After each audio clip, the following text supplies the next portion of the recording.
ये उन दिनों की बात है जब आगरा में हल्की हल्की ठंडक ने दस्तक दे दी थी। दरबार का माहौल बाहर से तो शांत था, लेकिन अंदर ही अंदर एक ज्वालामुखी धधक रहा था। बीरबल की लगातार सफलताओं और शहंशाह अकबर के उनसे बढ़ते लगाव ने मुख्यमंत्री और उनके कुछ चापलूस साथियों की रातों की नींद उड़ा दी थी। मुख्यमंत्री ने धीमी, जहरीली आवाज में अपने साथियों से कहा, आखिर कब तक हम इस बीरबल की जय जयकार सुनते रहेंगे?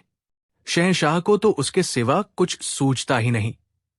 ऐसा लगता है जैसे पूरी सल्तनत वही चला रहा है और हम सब तो बस यहां मूरत बनकर बैठे हैं। एक दूसरे दरबारी ने कहा, आप सही कहते हैं मंत्री जी। कल ही देखिए, ईरान के दूत के उस मुश्किल सवाल का जवाब भी उसी ने दिया। हमें तो बोलने का मौका तक नहीं मिला, सारी वाहवाही वही लूट कर ले गया। तीसरे दरबारी ने कहा, उसे सबक सिखाना ही होगा। कोई ऐसी तरकीब निकालनी होगी कि वो शहंशाह और पूरी प्रजा के सामने ऐसा जलील हो कि फिर कभी सिर उठाने के लायक न रहे। उनकी आंखों में बीरबल के लिए नफरत साफ देखी जा सकती थी। वे जानते थे कि बीरबल को ज्ञान या तर्क में हराना नामुमकिन है, इसलिए उन्होंने एक ऐसा जाल बुनने का फैसला किया जो ज्ञान का नहीं बल्कि धोखे और मक्कारी का था। मुख्यमंत्री की आंखों में एक शातिर चमक थी। उसने कहा, मेरे पास एक योजना है, एक ऐसी योजना जिससे सांप भी मर जाएगा और लाठी भी नहीं टूटेगी। हम बीरबल को उसकी अपनी ही चतुराई के खेल में फंसाएंगे। सभी दरबारी उत्सुकता से उसकी ओर देखने लगे। मुख्यमंत्री ने फुसफुसाते हुए बताया, सुनो, हम सब शहंशाह से शाही तालाब में एक खेल खेलने की गुजारिश करेंगे। खेल यह होगा कि हम सब तालाब में डुबकी लगाएंगे और ईश्वर जिसकी भक्ति से प्रसन्न होगा उसे पानी के अंदर एक दिव्य उपहार देगा। एक दरबारी ने नासमझी से पूछा, लेकिन तालाब में उपहार कहां से आएगा? मुख्यमंत्री मुस्कुराया, यही तो असली चाल है मेरे दोस्त। हम सब बीरबल को छोड़कर अपनी अपनी धोती या कमरबंद में एक एक अंडा पहले से ही छिपा लेंगे। जब हम डुबकी लगाकर बाहर निकलेंगे तो हम सब अपने हाथ में एक अंडा लिए होंगे और दावा करेंगे कि ये हमें ईश्वर ने दिया है। ये सुनते ही बाकी दरबारियों के चेहरे पर भी शैतानी मुस्कान फैल गई। वे योजना की गहराई को समझ गए थे। दूसरे दरबारी ने उत्साह से कहा, और बीरबल जब वो खाली हाथ बाहर आएगा। मुख्यमंत्री ने वाक्य पूरा किया, तो हम सब मिलकर उसे चिढ़ाएंगे। हम कहेंगे कि ईश्वर भी उससे नाराज है। वो अकेला होगा जो खाली हाथ होगा। हम उसे मुर्गा कहकर पुकारेंगे। सोचो, पूरी सभा के सामने जब उसे मुर्गा कहा जाएगा तो उसकी क्या इज्जत रह जाएगी। शहंशाह भी मान जाएंगे कि वो इतना भी खास नहीं है। ये योजना इतनी पक्की लग रही थी कि उन्हें अपनी जीत पर कोई शक नहीं था। उन्होंने मिलकर इस साजिश को अंजाम देने की कसम खाई। अगले ही दिन वे सब शहंशाह अकबर के पास पहुंचे। मुख्यमंत्री ने बड़ी विनम्रता का नाटक करते हुए कहा, जहांपनाह, रोज रोज के इन दरबारी कामों से मन ऊब सा गया है। हम सब चाहते हैं कि आज कुछ मनोरंजन हो जाए। अकबर ने उत्सुकता से पूछा, कहो मंत्री जी, क्या ख्याल है आपके मन में? मुख्यमंत्री बोला, गुस्ताखी माफ हो आलमपना। हमने सोचा है कि आज आपकी सभी प्रजा और दरबारियों की भक्ति की एक परीक्षा हो जाए। शाही तालाब में हम सब एक एक कर डुबकी लगाएंगे। ये मान्यता है कि जो सच्चा भक्त होगा उसे जल देवता स्वयं एक अनोखा पुरस्कार प्रदान करेंगे। अकबर को यह विचार बड़ा दिलचस्प लगा। उन्हें ऐसी अनोखी चीजों में हमेशा मजा आता था। उन्होंने तुरंत इस खेल के लिए हामी भर दी। अकबर ने कहा, बहुत खूब, यह तो बड़ा ही रोमांचक खेल होगा। आज यही देखा जाए कि ईश्वर किस पर सबसे ज्यादा मेहरबान है। बीरबल, तुम्हें भी इस खेल में हिस्सा लेना होगा। बीरबल ने शांत भाव से उत्तर दिया, जो हुक्म जहांपनाह, आपकी आज्ञा सिर आंखों पर। बीरबल ने उन दरबारियों के चेहरों पर एक अजीब सी चमक देखी, लेकिन वो खामोश रहे। उन्हें महसूस हो रहा था कि ये सिर्फ एक खेल नहीं बल्कि उनके खिलाफ बिछाया गया एक जाल है। लेकिन वो भी तो बीरबल थे, जाल में फंसना नहीं, जाल को काटना जानते थे। कुछ ही देर में शाही तालाब के किनारे एक महफिल सज गई। शहंशाह अकबर एक ऊंचे मंच पर विराजमान थे। उनके चारों ओर दरबारी, सिपाही और आम जनता का एक बड़ा हुजूम इकट्ठा था, जो इस अनोखे खेल को देखने आया था। तालाब का पानी सूरज की रोशनी में चमक रहा था। अकबर ने ऐलान किया, खेल शुरू किया जाए। एक एक करके सभी दरबारी तालाब में डुबकी लगाएंगे और देखेंगे कि जल देवता उन्हें क्या इनाम देते हैं। सबसे पहले मुख्यमंत्री आगे बढ़े। उन्होंने बड़ी अदा से तालाब में डुबकी लगाई, कुछ पल पानी के अंदर रहने का नाटक किया, और फिर जब वो बाहर निकले तो उनके हाथ में एक सफेद अंडा था। मुख्यमंत्री ने ऊंची आवाज में कहा, देखिए जहांपना, देखिए ईश्वर ने मुझे ये दिव्य अंडा पुरस्कार में दिया है। मेरी भक्ति सफल हुई। भीड़ में वाहवाह की आवाज गूंज उठी। अकबर भी प्रभावित हुए। इसके बाद एक एक करके बाकी साजिशी दरबारी तालाब में जाते। हर कोई कुछ देर पानी में रहता और फिर हाथ में एक अंडा लेकर बाहर निकलता। एक दरबारी बोला, जहांपना, मुझे भी एक अंडा मिला। दूसरा दरबारी बोला, मेरी भक्ति भी स्वीकार हुई। देखिए, देखते ही देखते लगभग सभी दरबारियों के हाथ में एक एक अंडा था। वे सब बीरबल की ओर देखकर व्यंग्य से मुस्कुरा रहे थे। माहौल पूरी तरह से उनके पक्ष में था। अब बारी थी बीरबल की। सबकी निगाहें अब बीरबल पर थी। साजिशी दरबारी एक दूसरे को इशारा कर रहे थे, जैसे कह रहे हों, अब आएगा मजा। अकबर भी उत्सुकता से देख रहे थे कि बीरबल के साथ क्या होता है। बीरबल शांति से आगे बढ़े। उन्होंने एक पल के लिए अपनी आंखें बंद की, जैसे कुछ सोच रहे हों। फिर उन्होंने तालाब में डुबकी लगा दी। पानी के अंदर बीरबल ने एक क्षण भी बर्बाद नहीं किया। वो समझ चुके थे कि ये सब अंडे कहां से आ रहे हैं। उन्हें पता था कि अगर वो खाली हाथ बाहर निकले तो ये लोग उनका मजाक उड़ाने का कोई मौका नहीं छोड़ेंगे। उन्हें सिर्फ जवाब नहीं देना था, बल्कि इस खेल को उन्हीं लोगों पर उल्टा पलटना था। उनका दिमाग बिजली की तेजी से चल रहा था।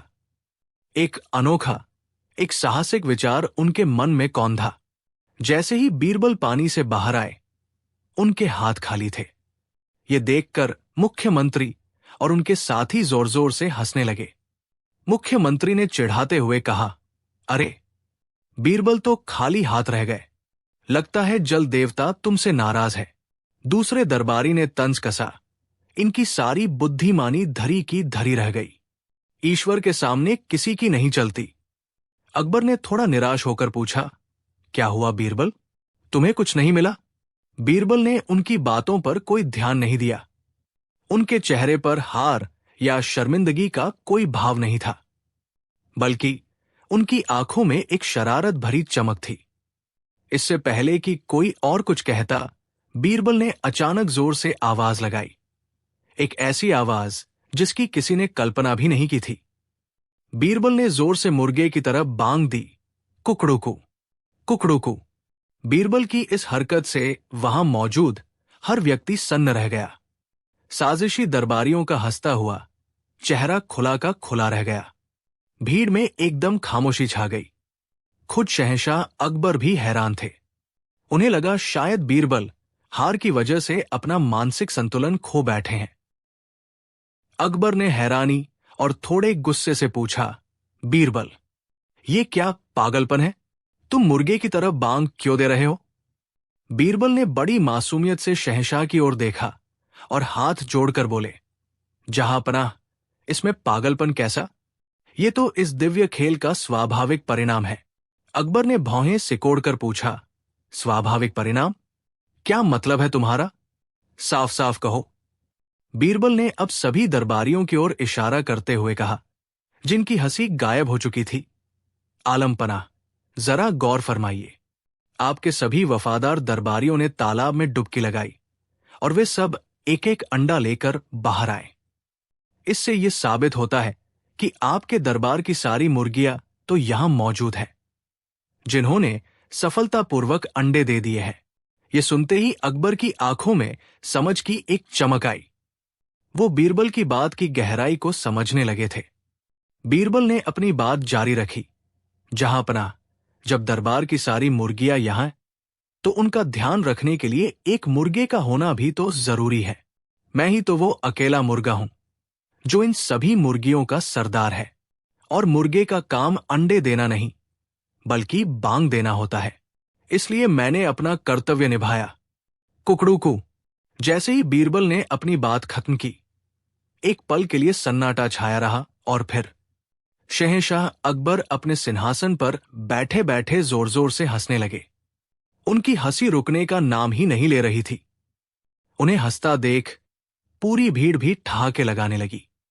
अब सारी तस्वीर आईने की तरह साफ हो चुकी थी। जिन दरबारियों ने बीरबल को मुर्गा कहकर शर्मिंदा करने की योजना बनाई थी, बीरबल ने अपनी चतुराई से उन सबको मुर्गिया साबित कर दिया था। उनके चेहरे शर्म से लाल हो गए थे। वे नजरें झुकाए खड़े थे। उनके हाथ में पकड़े हुए अंडे अब उनकी जीत का नहीं, बल्कि उनकी जिल्लत का सबूत बन चुके थे। उन्हें समझ नहीं आ रहा था कि वे उन अंडों का क्या करें। अकबर ने हंसी रोकते हुए कहा, लेकिन उनकी आंखों में अभी भी शरारत थी। वाह बीरबल, वाह! मान गए तुम्हारी हाजिर जवाबी को। तुमने साबित कर दिया कि बुद्धि की एक बांग साजिश की 1000 आवाजों पर भारी पड़ती है। अकबर अब उन दरबारियों की ओर गुस्से से देखते हुए बोले, और तुम सब हमें मूर्ख समझते हो? हमें नहीं पता था कि हमारे दरबार में इतने ज्ञानी मंत्री नहीं, बल्कि अंडे देने वाली मुर्गियां बैठी है। आज से तुम सबकी तनख्वाह से एक एक अंडा रोज वसूला जाएगा। ये सुनकर दरबारियों की हालत और भी खराब हो गई। वे शहंशाह के पैरों में गिरकर माफी मांगने लगे। बीरबल ने एक बार फिर साबित कर दिया था कि जो दूसरों के लिए गड्ढा खोदता है, वो अक्सर खुद ही उसमें गिरता है। तो दोस्तों, ये थी कहानी अंडे का मामला। इस कहानी ने हमें एक बहुत बड़ी सीख दी। ईर्ष्या और साजिश की उम्र बहुत छोटी होती है, लेकिन सच्चाई और बुद्धिमानी हमेशा अमर रहती है। आपको इस कहानी का कौन सा हिस्सा सबसे ज्यादा पसंद आया? जब दरबारियों ने साजिश रची, या जब बीरबल ने कुकड़ूकू करके पूरी बाजी ही पलट दी? हमें नीचे कमेंट सेक्शन में अपनी राय जरूर बताइएगा। आपके कमेंट्स हमारे लिए बहुत मायने रखते हैं। अगर बीरबल की इस चतुराई ने आपके चेहरे पर भी मुस्कान ला दी है, तो इस वीडियो को एक लाइक करना तो बनता है। इसे अपने दोस्तों और परिवार के साथ शेयर जरूर करें, ताकि वे भी इस मजेदार किस्से का लुत्फ उठा सकें। और हां, अगर आप अकबर बीरबल की दुनिया में हमारे साथ ऐसे ही दिलचस्प सफर पर चलना चाहते हैं, तो हमारे चैनल को सब्सक्राइब करना बिल्कुल मत भूलिएगा और उस घंटी वाले आइकॉन को भी जरूर दबा दें, ताकि हमारी अगली कहानी सबसे पहले आप तक पहुंचे। अपना कीमती समय देने के लिए आपका बहुत बहुत शुक्रिया। मिलते हैं बहुत जल्द एक नई कहानी के साथ। कहानी 2। आगरा के किले में उस शाम एक अजीब सी खामोशी पसरी थी। यमुना के किनारे डूबते सूरज की केसरिया रोशनी दीवारों पर पड़ रही थी, लेकिन शहंशाह हिंद जलालुद्दीन मोहम्मद अकबर के दिल में घना अंधेरा छाया हुआ था। उनका आलीशान दरबार लगा था। दरबारी मौजूद थे, फव्वारे चल रहे थे, लेकिन शहंशाह की आंखें कहीं दूर, बहुत दूर अतीत में खोई हुई थी। उनके हाथ में एक पुरानी तस्वीर थी, जिसमें उनके दादा, महान मुगल साम्राज्य के संस्थापक ज़ीरुद्दीन मोहम्मद बाबर का चेहरा उकेरा हुआ था। उन दिनों शहंशाह अक्सर अपने पूर्वजों को याद किया करते थे। उन्हें लगता था कि सल्तनत की शानो शौकत के बीच वो अकेले पड़ गए हैं। कोई ऐसा नहीं था जिससे वो अपने दिल की वो बातें कह सकें जो एक शहंश नहीं, बल्कि एक पोता कहना चाहता है। उनकी इस उदासी ने दरबार के माहौल को भी बोझिल कर दिया था। दरबार के कुछ मंत्री, जो बीरबल की बढ़ती शोहरत और शहंशाह से उसकी नजदीकी से जलते थे, इस मौके को एक अवसर की तरह देख रहे थे। उनका मुखिया मुल्ला खान एक शातिर और महत्वाकांक्षी व्यक्ति था। उसने देखा कि शहंशाह भावनात्मक रूप से कमजोर है और इसी कमजोरी का फायदा उठाकर बीरबल को हमेशा के लिए शहंशाह की नजरों से गिराया जा सकता है। मुल्ला खान धीरे से अकबर के पास गया और बड़ी हमदर्दी जताते हुए बोला, आलम पनाह, आपकी इस उदासी को देखकर हमारा दिल बैठा जा रहा है। काश कोई ऐसा तरीका होता कि हम आपके मन का बोझ हल्का कर पाते। अकबर ने एक ठंडी सांस भरी और कहा, मुल्ला खान, कुछ घाव ऐसे होते हैं जो वक्त के साथ भरते नहीं और गहरे हो जाते हैं। हम अपने दादा जान से मिलना चाहते हैं, उनसे पूछना चाहते हैं कि हमने उनकी बनाई सल्तनत को सही से संभाला है या नहीं, लेकिन यह नामुमकिन है। मुल्ला खान की आंखों में एक शैतानी चमक कौंधी। उसने कहा, जहां पनाह, दुनिया के लिए नामुमकिन होगा, लेकिन आपके दरबार में तो एक ऐसा नगीना है जो हर नामुमकिन को मुमकिन करने का दावा करता है। मेरा मतलब है आपके प्रिय बीरबल। उसने जहर बुझा तीर छोड़ दिया था। बीरबल तो सबसे बुद्धिमान है। मुल्ला खान ने आगे कहा, कहते हैं कि उनकी पहुंच जमीन से लेकर आसमान तक है। क्या पता वो अपनी बुद्धिमानी और ताकत से आपके दादाजान को स्वर्ग से वापस बुलाने का कोई रास्ता निकाल ही ले। ये बात एक तीर की तरह अकबर के उदास मन में चुभ गई। एक निराश इंसान उम्मीद की छोटी सी किरण को भी पकड़ लेना चाहता है। उन्होंने सोचा, हां, बीरबल, वो तो कुछ भी कर सकता है। गम और उम्मीद के इस घालमेल में शहंशाह अपनी तर्क शक्ति खो बैठे। उन्होंने तुरंत बीरबल को अपने पास बुलाया। बीरबल हमेशा की तरह शांत और संयमित थे। अकबर ने उस तस्वीर को दिखाते हुए कहा, बीरबल, तुम हमारे सबसे वफादार और सबसे काबिल मंत्री हो। आज हम तुमसे कुछ ऐसा मांग रहे हैं जो शायद कोई और न कर पाए। बीरबल ने सिर झुकाकर कहा, हुक्म कीजिए जहांपनाह। ये जान भी आपकी सल्तनत के लिए हाजिर है। अकबर ने एक गहरी सांस ली और कहा, बीरबल, हम चाहते हैं कि तुम हमारे दादाजान शहंशाह बाबर को कुछ दिनों के लिए स्वर्ग से वापस धरती पर ले आओ। हम उनसे मिलना चाहते हैं। ये सुनते ही पूरे दरबार में सन्नाटा छा गया। हवा जैसे थम सी गई। मुल्ला खान और उसके साथियों के चेहरे पर एक कुटिल मुस्कान तैर गई। उन्हें लगा, आज बीरबल फंस गया। ये एक ऐसा काम था जिसे कोई इंसान नहीं कर सकता था। अगर बीरबल ना कहता तो शहंशाह का दिल टूट जाता और वो उनकी नजरों से गिर जाता, और अगर वो हां कहता तो वो एक झूठा और धोखेबाज साबित होता। दोनों ही सूरतों में उसका खेल खत्म था।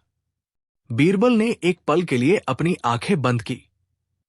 उन्होंने शहंशाह के चेहरे पर उदासी और उम्मीद का मिश्रण देखा। उन्होंने मुल्ला खान की आंखों में जीत की चमक भी देखी। वो समझ गए कि ये सिर्फ शहंशाह का हुक्म नहीं, बल्कि उनके खिलाफ एक गहरी साजिश है। बीरबल ने आंखें खोली। उनके चेहरे पर न तो घबराहट थी, न ही कोई हैरानी। उन्होंने शांत भाव से कहा, आलम पनाह, आपका हुक्म सिर आंखों पर। मैं आपके दादाजान को स्वर्ग से वापस लाने का पूरा प्रयास करूंगा। यह सुनकर मुल्ला खान और उसके साथी हैरान रह गए।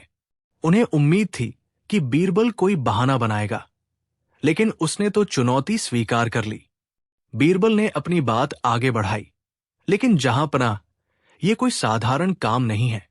ये एक बहुत बड़ा और मुश्किल अनुष्ठान है। इसके लिए मुझे कुछ चीजों और कुछ समय की जरूरत होगी।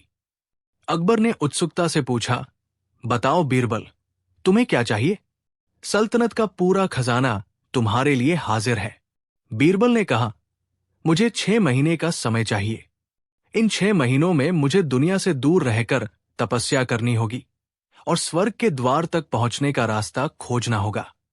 इस दौरान कोई मुझसे संपर्क नहीं करेगा। इसके अलावा इस मुश्किल काम के लिए मुझे 1 लाख सोने की अशर्फियों की जरूरत पड़ेगी, ताकि मैं जरूरी चीजें जुटा सकूं और देवताओं को प्रसन्न कर सकूं। 1 लाख अशर्फिया। ये सुनकर दरबारियों के कान खड़े हो गए। मुल्ला खान मन ही मन हंसा। उसे पक्का यकीन हो गया कि बीरबल ये पैसा लेकर हमेशा के लिए भाग जाएगा और फिर कभी अपनी शक्ल नहीं दिखाएगा। अकबर ने तुरंत खजांची को हुक्म दिया, बीरबल को 1 लाख अशर्फिया अभी दे दी जाए और यह सुनिश्चित किया जाए कि 6 महीने तक उसे कोई परेशान न करे। बीरबल ने अशर्फिया ली, शहंशाह को सलाम किया और दरबार से चले गए। उनके जाने के बाद मुल्ला खान और उसके साथी जश्न मनाने लगे। उन्हें लगा कि उन्होंने एक ही तीर से 2 शिकार कर लिए हैं। बीरबल से छुटकारा भी मिल जाएगा और शहंशाह की नजरों में वो एक भगोड़ा साबित हो जाएगा। लेकिन बीरबल भागने वालों में से नहीं थे। उनके दिमाग में एक ऐसी योजना चल रही थी जिसकी किसी ने कल्पना भी नहीं की थी। अगले दिन बीरबल ने भेष बदला और आगरा से निकल पड़े। उन्होंने उन अशर्फियों का इस्तेमाल सल्तनत के दूर दराज के इलाकों की यात्रा करने में किया। वो गांव-गांव, शहर-शहर घूम रहे थे, लेकिन किसी खजाने की खोज में नहीं, बल्कि एक इंसान की खोज में। उन्हें एक ऐसे बूढ़े व्यक्ति की तलाश थी जिसका चेहरा मोहरा और कदकाठी शहंशाह बाबर से मिलता जुलता हो। उन्होंने इतिहासकारों से बाबर के बारे में छोटी से छोटी जानकारी इकट्ठा की। वो कैसे चलते थे, कैसे बोलते थे, उनकी आदतें क्या थी। महीनों की खोज के बाद दिल्ली से दूर एक छोटे से गांव में उन्हें वो व्यक्ति मिल ही गया। उसका नाम करीम था और वो एक नाई, हज्जाम था। उसकी उम्र ढल चुकी थी, लेकिन उसकी आंखों में बुद्धिमानी की चमक थी। हैरानी की बात यह थी कि उसकी शक्ल काफी हद तक बाबर की तस्वीरों से मिलती थी।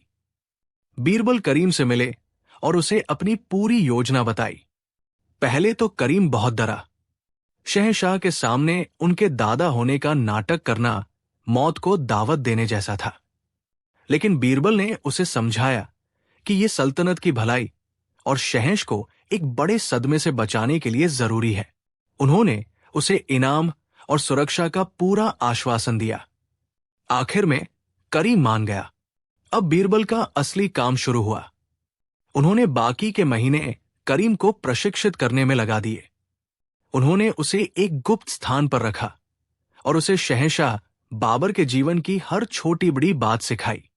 उन्होंने उसे बाबर की आत्मकथा बाबरनामा रटवा दी।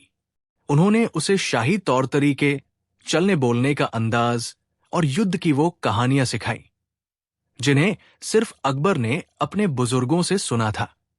बीरबल ने उसे कुछ ऐसी निजी बातें भी बताई जो सिर्फ अकबर और उनके परिवार के बेहद करीबी लोग ही जानते थे। सबसे जरूरी चीज जो बीरबल ने करीम को सिखाई वो थी एक खास संदेश जो उसे सही समय पर शहंशाह को देना था। यही संदेश इस पूरी योजना का केंद्र बिंदु था। 6 महीने बीत गए। जिस दिन बीरबल को लौटना था उस दिन अकबर का दरबार खचाखच भरा हुआ था। हर किसी की आंखों में उत्सुकता थी। मुल्ला खान और उसके साथी इस बात पर शर्त लगा रहे थे कि बीरबल नहीं लौटेगा। वो शहंशाह के कान भर रहे थे। देखिए जहांपनाह, हमने तो पहले ही कहा था। वो धोखेबाज पैसा लेकर भाग गया। अकबर का दिल बैठा जा रहा था। उन्हें अपनी गलती का एहसास हो रहा था। शायद उन्होंने गम में आकर बीरबल से कुछ ज्यादा ही मांग लिया था। तभी दरबार के दरवाजे पर नगाड़ों की आवाज गूंजी। पहरेदार ने ऐलान किया, मंत्री बीरबल तशरीफ ला रहे हैं। सबकी आंखें दरवाजे पर टिक गई। बीरबल अंदर दाखिल हुए। वो थके हुए लग रहे थे, जैसे सच में कोई लंबी यात्रा करके आए हों। लेकिन उनकी आंखों में आत्मविश्वास की वही चमक थी। उनके पीछे पीछे एक और व्यक्ति था जिसने शाही मुगल अंदाज के कपड़े पहने थे। उसका चेहरा ढका हुआ था। बीरबल ने शहंशाह के सामने आकर सजदा किया और कहा, आलम पनाह, आपकी दुआओं और ईश्वर की कृपा से मेरा अनुष्ठान सफल रहा। मैं आपकी अमानत को स्वर्ग से वापस ले आया हूं। यह कहकर बीरबल ने उस व्यक्ति के चेहरे से नकाब हटाया। एक पल के लिए पूरे दरबार में मौत जैसा सन्नाटा छा गया।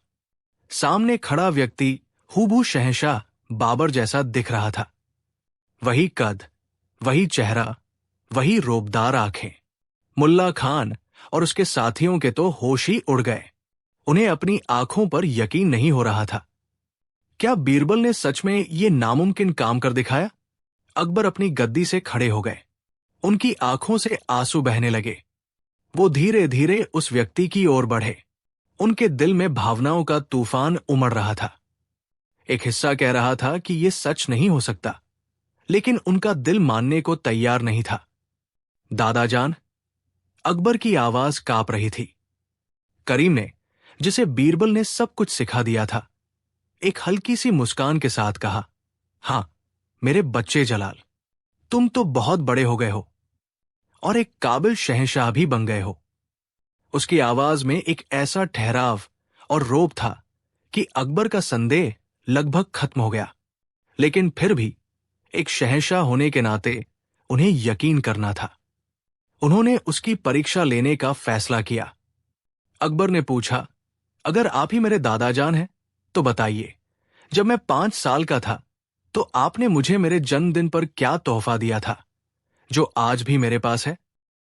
ये एक बहुत ही निजी सवाल था। इसका जवाब बीरबल ने बड़ी मुश्किल से पुरानी शाही डायरियों से खोज निकाला था। करीम मुस्कुराया और बोला, मैंने तुम्हें ईरान से मंगवाया हुआ एक छोटा सा खंजर दिया था, जिसकी मूठ पर तुम्हारा नाम जलाल लिखा था। मैंने कहा था कि एक दिन तुम इसी तरह दुश्मनों पर जीत हासिल करोगे। यह सुनकर अकबर की आंखों से आंसुओं की धारा बह निकली। ये बात बिल्कुल सच थी। अब उन्हें कोई शक नहीं रहा। वो आगे बढ़े और करीम के गले लग गए। दरबार शहंशाह बाबर की जय के नारों से गूंज उठा। मुल्ला खान और उसके साथी डर और हैरानी से कांप रहे थे। अगले कुछ दिन महल में जश्न का माहौल रहा। अकबर अपना सारा समय अपने दादाजान के साथ बिताते। वो उनसे सल्तनत के बारे में सलाह लेते, अपने बचपन की बातें करते। करीम बीरबल की सिखाई हुई बातों की वजह से हर सवाल का जवाब बड़ी ही सहजता से दे देता। आखिरकार अकबर ने वो सवाल पूछा जिसका जवाब जानने के लिए वो सबसे ज्यादा बेचैन थे। दादाजान, स्वर्ग कैसा है? क्या आप वहां खुश हैं? अब करीम को वो संदेश देना था जो बीरबल ने उसे सिखाया था। करीम ने एक गहरी सांस ली और कहा, बेटा, स्वर्ग बहुत ही खूबसूरत जगह है। वहां हर तरह का ऐशो आराम है। हूरें हैं, झरने हैं, फलों के बाग हैं। कोई दुख, कोई तकलीफ नहीं।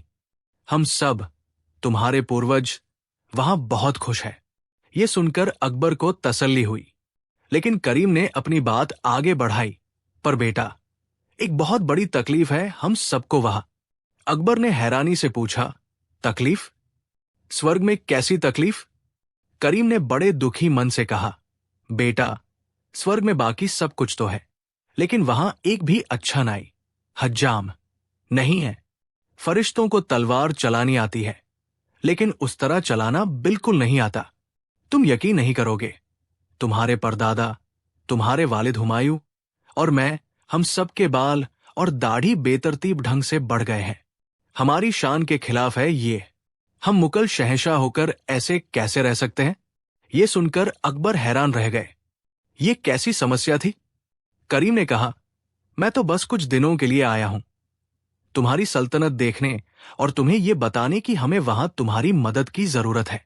जलाल, तुम तुरंत अपने राज्य के सबसे अच्छे और सबसे काबिल नाइयों को स्वर्ग भेजो, ताकि वो वहां आकर हमारी खिदमत कर सकें।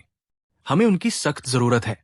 अकबर अपने दादाजान की तकलीफ दूर करने के लिए कुछ भी कर सकते थे।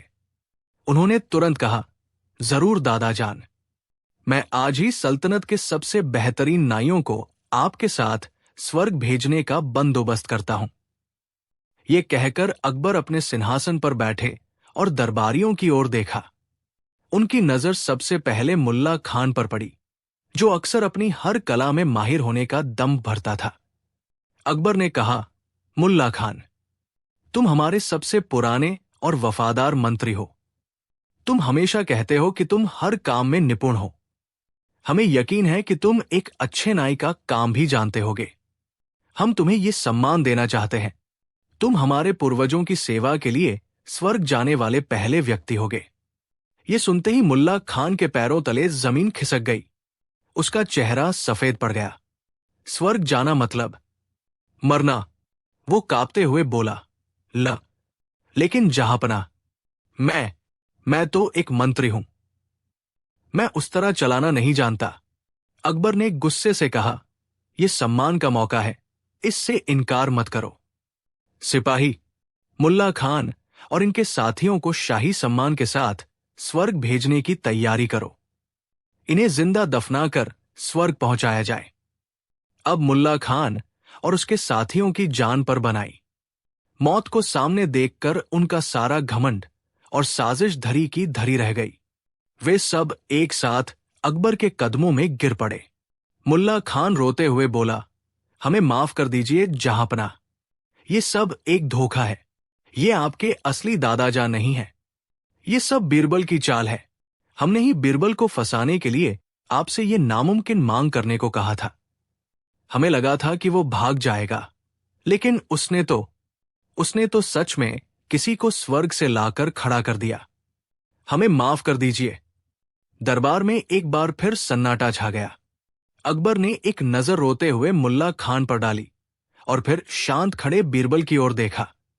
बीरबल के चेहरे पर एक हल्की सी मुस्कान थी। अब अकबर को सारी बात समझ में आ गई। वो समझ गए कि बीरबल ने ये सब क्यों किया। उसने न केवल उनकी नामुमकिन इच्छा पूरी की, बल्कि उन धोखेबाज दरबारियों का पर्दाफाश भी कर दिया। और सबसे बड़ी बात, उसने उन्हें उनकी उदासी और गम से बाहर निकालने का एक रास्ता भी दिखा दिया था। अकबर का गुस्सा अब हंसी में बदल गया। वो जोर जोर से हंसने लगे। उन्होंने मुल्ला खान और उसके साथियों को सजा दी, लेकिन उन्हें जान से नहीं मारा। फिर वो करीम के पास गए, उसे बहुत सा इनाम दिया और सम्मान के साथ उसके गांव वापस भेज दिया। अंत में वो बीरबल के पास आए और उसके कंधे पर हाथ रखकर कहा, बीरबल, आज तुमने हमें एक बहुत बड़ा सबक सिखाया है। तुमने सिखाया कि गुजर चुके लोगों के गम में डूबने से बेहतर है जिंदा लोगों के साथ रहकर सल्तनत को बेहतर बनाना। और तुमने ये भी साबित कर दिया कि बुद्धि की तलवार से बड़ी साजिश का गला काटा जा सकता है। तुम सच में इस सल्तनत के सबसे अनमोल रत्न हो। उस दिन के बाद शहंशाह अकबर फिर कभी उस तरह उदास नहीं हुए। उन्होंने समझ लिया था कि पूर्वजों को याद करने का सबसे अच्छा तरीका उनकी बनाई हुई विरासत को और भी बुलंदियों तक ले जाना है। और इस काम में उनका सबसे बड़ा सहारा हमेशा की तरह उनका दोस्त और मंत्री बीरबल ही था। कहानी 3। गंगा के किनारे बसे एक छोटे से गांव रामपुर में दीनानाथ नाम का एक गरीब ब्राह्मण रहता था। उसके पास धन दौलत के नाम पर कुछ नहीं था, सिवाय पुरखों से मिली जमीन के एक छोटे से टुकड़े के। वो जमीन का टुकड़ा महज एक खेत नहीं था, बल्कि दीनानाथ के परिवार की जिंदगी का आधार था। उसी खेत में उगे अनाज से उसके बच्चों का पेट भरता था, उसकी पत्नी की रसोई चलती थी और उसी की उपज से वो अपने धार्मिक अनुष्ठान पूरे करता था। दीनानाथ अपनी जमीन से मां की तरह प्यार करता था। हर सुबह वो खेत में जाता, मिट्टी को प्रणाम करता और कड़ी मेहनत से उसे सींचता। उसकी मेहनत से वो छोटा सा खेत भी सोना उगलता था। लेकिन उस साल विधाता को कुछ और ही मंजूर था। आसमान जैसे रूठ गया था। गर्मी अपने चरम पर थी। सूरज आग के गोले की तरह तप रहा था, लेकिन बादलों का कहीं नामो निशान नहीं था। सावन का महीना भी सूखा ही बीत गया। धरती की छाती फट गई, दरारें पड़ गई। कुएं, तालाब और नदियां सूखने लगी। दीनानाथ का हरा भरा खेत अब पीला और बेजान दिखने लगा। पौधे मुरझाकर दम तोड़ने लगे। दीनानाथ ने अपनी सारी जमा पूंजी लगाकर एक कुआं खुदवाया, लेकिन पानी की एक बूंद भी न निकली। वो दिन रात ईश्वर से प्रार्थना करता, लेकिन बारिश नहीं हुई। जल्द ही घर में रखा अनाज खत्म होने लगा। बच्चे भूख से बिलखते और पत्नी की आंखों में बेबसी के आंसू तैरते। दीनानाथ के लिए ये सब देखना असहनीय था। उसे लगा जैसे उसकी दुनिया उजड़ रही है। गांव में एक ही व्यक्ति था जिसके पास इस अकाल में भी धन की कोई कमी नहीं थी। धूर्त जमींदार हरपाल सिंह। हरपाल सिंह अपनी क्रूरता और लालच के लिए पूरे इलाके में कुख्यात था। वो गरीब किसानों को कर्ज देता और फिर उनकी जमीनें हड़प लेता था।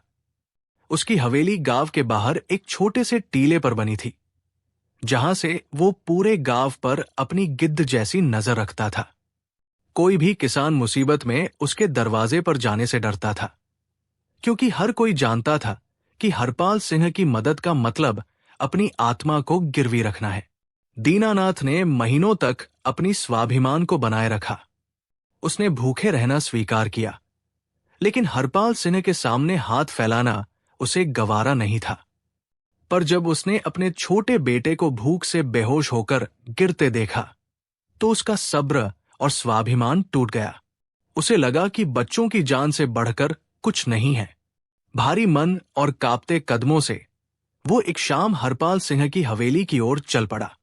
हरपाल सिंह अपनी आलीशान गद्दी पर बैठा हुक्का गुड़गुड़ा रहा था। दीनानाथ को अपने दरवाजे पर देखकर उसकी आंखों में एक शिकारी जैसी चमक आ गई। वो जानता था कि ये प्यासा हिरण खुद चलकर उसके जाल में फंसने आया है। दीनानाथ ने हाथ जोड़कर कहा, जमींदार जी, मैं बहुत बड़ी मुसीबत में हूं। अकाल ने सब कुछ छीन लिया है। बच्चे भूखे हैं। मुझे 500 अशर्फियों की जरूरत है, ताकि मैं शहर से कुछ अनाज खरीद सकूं और अगली फसल तक गुजारा कर सकूं। हरपाल सिंह ने झूठी हमदर्दी दिखाते हुए कहा, अरे दीनानाथ, तुम्हारी ये हालत देखकर मुझे बहुत दुख हुआ।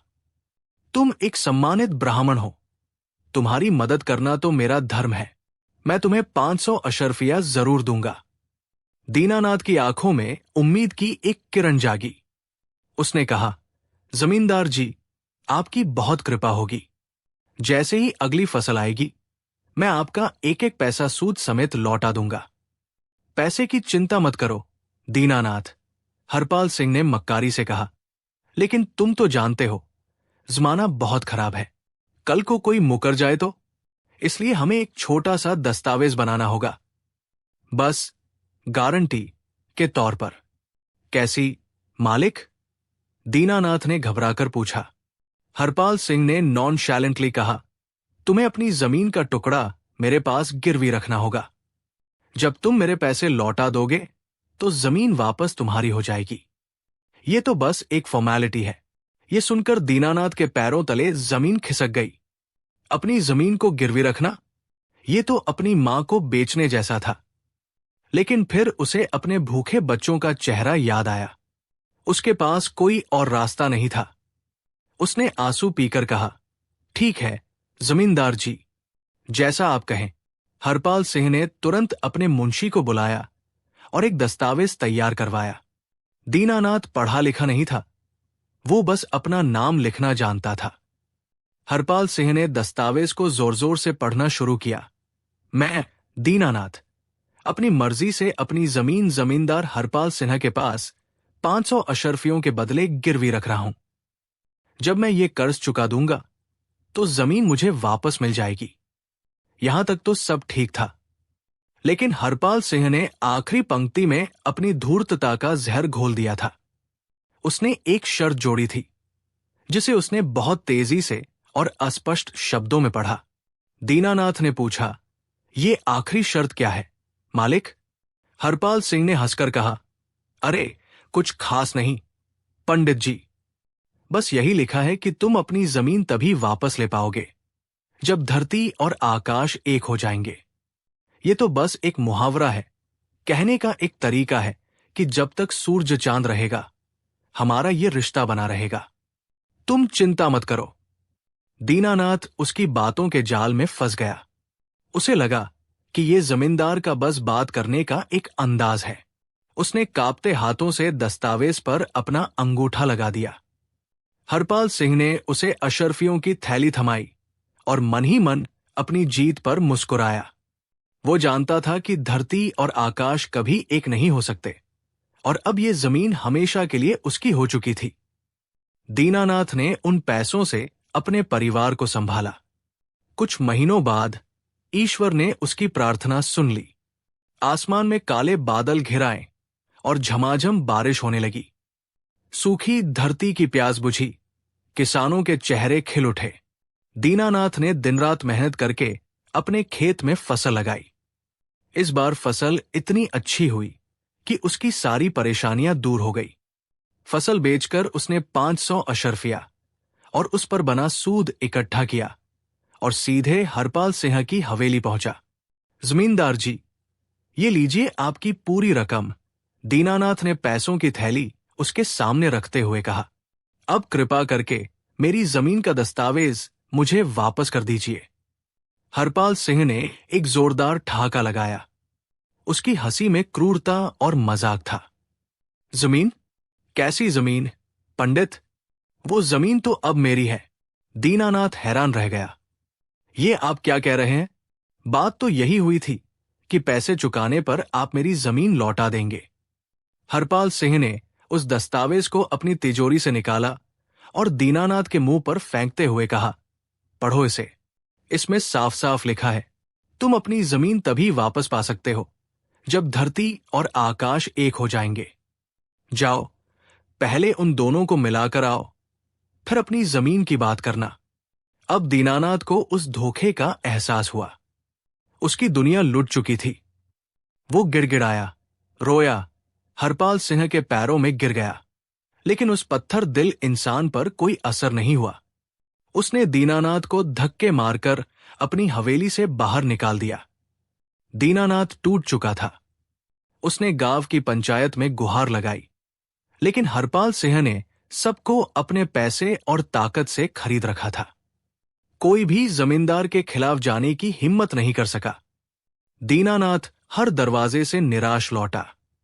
उसकी अपनी ही जमीन पर अब हरपाल सिंह के आदमी खेती कर रहे थे और वो दूर से खड़े होकर आंसू बहाने के सिवा कुछ नहीं कर सकता था।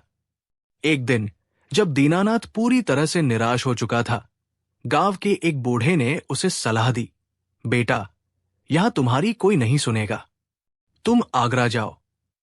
सुना है शहंशाह अकबर बहुत न्यायप्रिय है और उनके मंत्री बीरबल के पास हर मुश्किल का हल है। शायद वही तुम्हारी मदद कर सके। एक आखिरी उम्मीद लेकर दीनानाथ ने अपनी पत्नी और बच्चों को विदा किया और आगरा की लंबी और कठिन यात्रा पर निकल पड़ा। कई हफ्तों तक पैदल चलने, भूखे प्यासे रहने के बाद वो आखिरकार मुगल सल्तनत की राजधानी आगरा पहुंचा।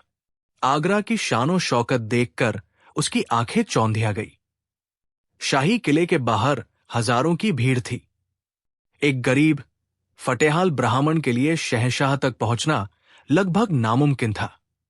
कई दिनों तक वो किले के बाहर भटकता रहा, लेकिन किसी भी सिपाही ने उसे अंदर नहीं जाने दिया। एक दिन जब वो निराश होकर एक पेड़ के नीचे बैठा रो रहा था, तो एक साधारण से दिखने वाले व्यक्ति की नजर उस पर पड़ी। वो व्यक्ति कोई और नहीं, बल्कि भेष बदलकर शहर का हाल जानने निकले बीरबल ही थे। बीरबल ने उसके पास आकर पूछा, क्या बात है पंडित जी, आप इतने दुखी क्यों हैं? दीनानाथ ने आंसू पोंछते हुए अपनी पूरी दर्द भरी कहानी बीरबल को सुना दी। बीरबल ने बड़े ध्यान से सब कुछ सुना। हरपाल सिंह की धूर्तता और उस अनोखी शर्त के बारे में सुनकर उनके चेहरे पर एक गंभीर मुस्कान आ गई। बीरबल ने कहा, पंडित जी, आप चिंता न करें। शहंशाह अकबर के राज में किसी के साथ अन्याय नहीं होगा। कल आप दरबार में आइएगा। मैं सुनिश्चित करूंगा कि आपकी आवाज शहंशाह तक पहुंचे। अगले दिन बीरबल की मदद से दीनानाथ को दरबार में पेश किया गया। शहंशाह अकबर अपने भव्य सिंहासन पर विराजमान थे। दीनानाथ ने कांपते हुए अपनी पूरी कहानी बयान की।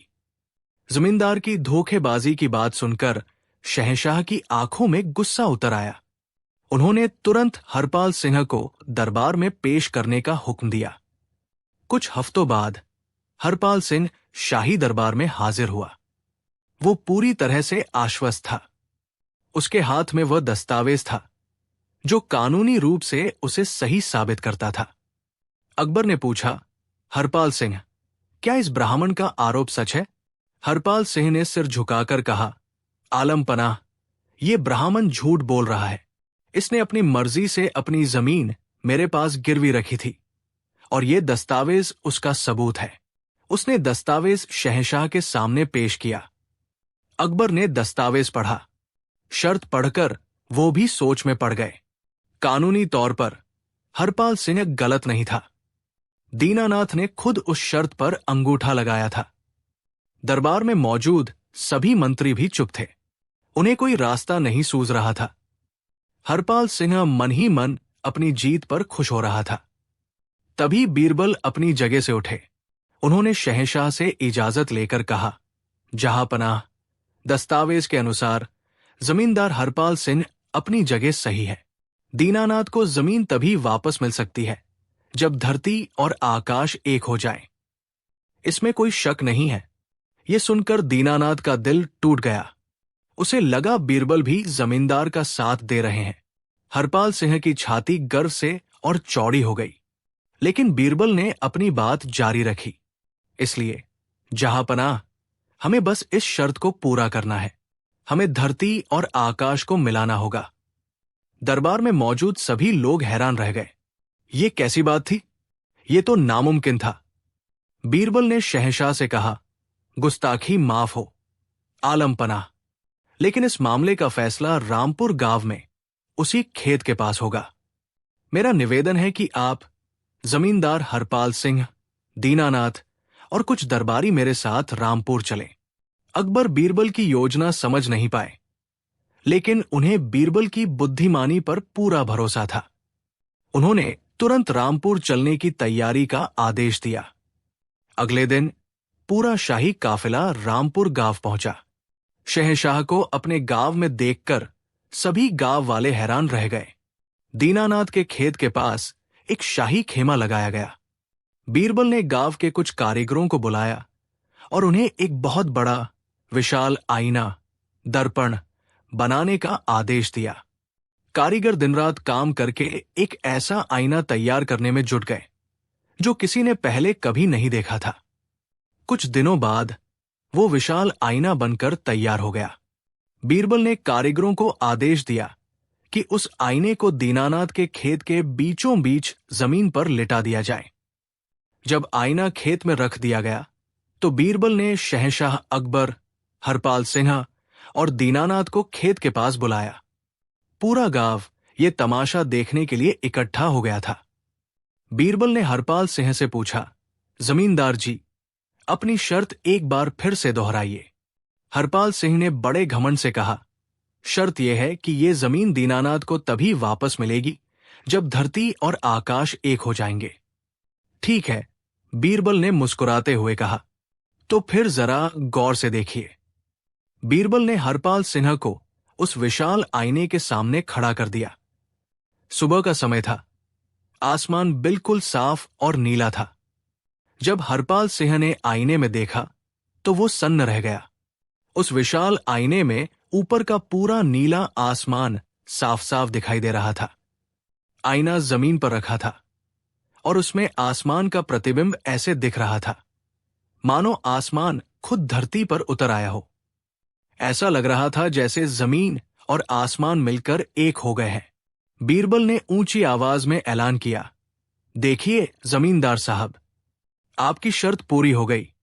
ये धरती है और इस पर रखा ये आईना आकाश को दिखा रहा है। देखिए, धरती और आकाश एक हो गए हैं। अब आपको अपना वादा पूरा करना होगा और दीनानाथ की जमीन उसे लौटानी होगी। ये देखकर हरपाल सिंह का मुंह खुला का खुला रह गया। उसकी सारी चालाकी धरी की धरी रह गई थी। बीरबल ने उसी के शब्दों के जाल में उसे फंसा दिया था। उसके पास कहने के लिए कुछ नहीं था। पूरा गांव बीरबल की इस अनोखी बुद्धिमानी को देखकर दंग रह गया। शहंशाह अकबर भी बीरबल की इस चतुराई पर हंसे बिना नहीं रह सके। उन्होंने कहा, वाह बीरबल, वाह, मान गए तुम्हारी अक्ल को। तुमने नामुमकिन को मुमकिन कर दिखाया। शहंशाह ने तुरंत हुक्म दिया कि दीनानाथ की जमीन उसे ब्याज समेत वापस की जाए। उन्होंने हरपाल सिंह को उसकी धोखेबाजी के लिए दंडित भी किया। उसकी आधी जायदाद जब्त करके गांव के गरीब किसानों में बांट दी गई, ताकि भविष्य में वो किसी और के साथ ऐसा धोखा करने की हिम्मत न कर सके। दीनानाथ की आंखों में खुशी के आंसू थे। उसने बीरबल के पैर पकड़ लिए।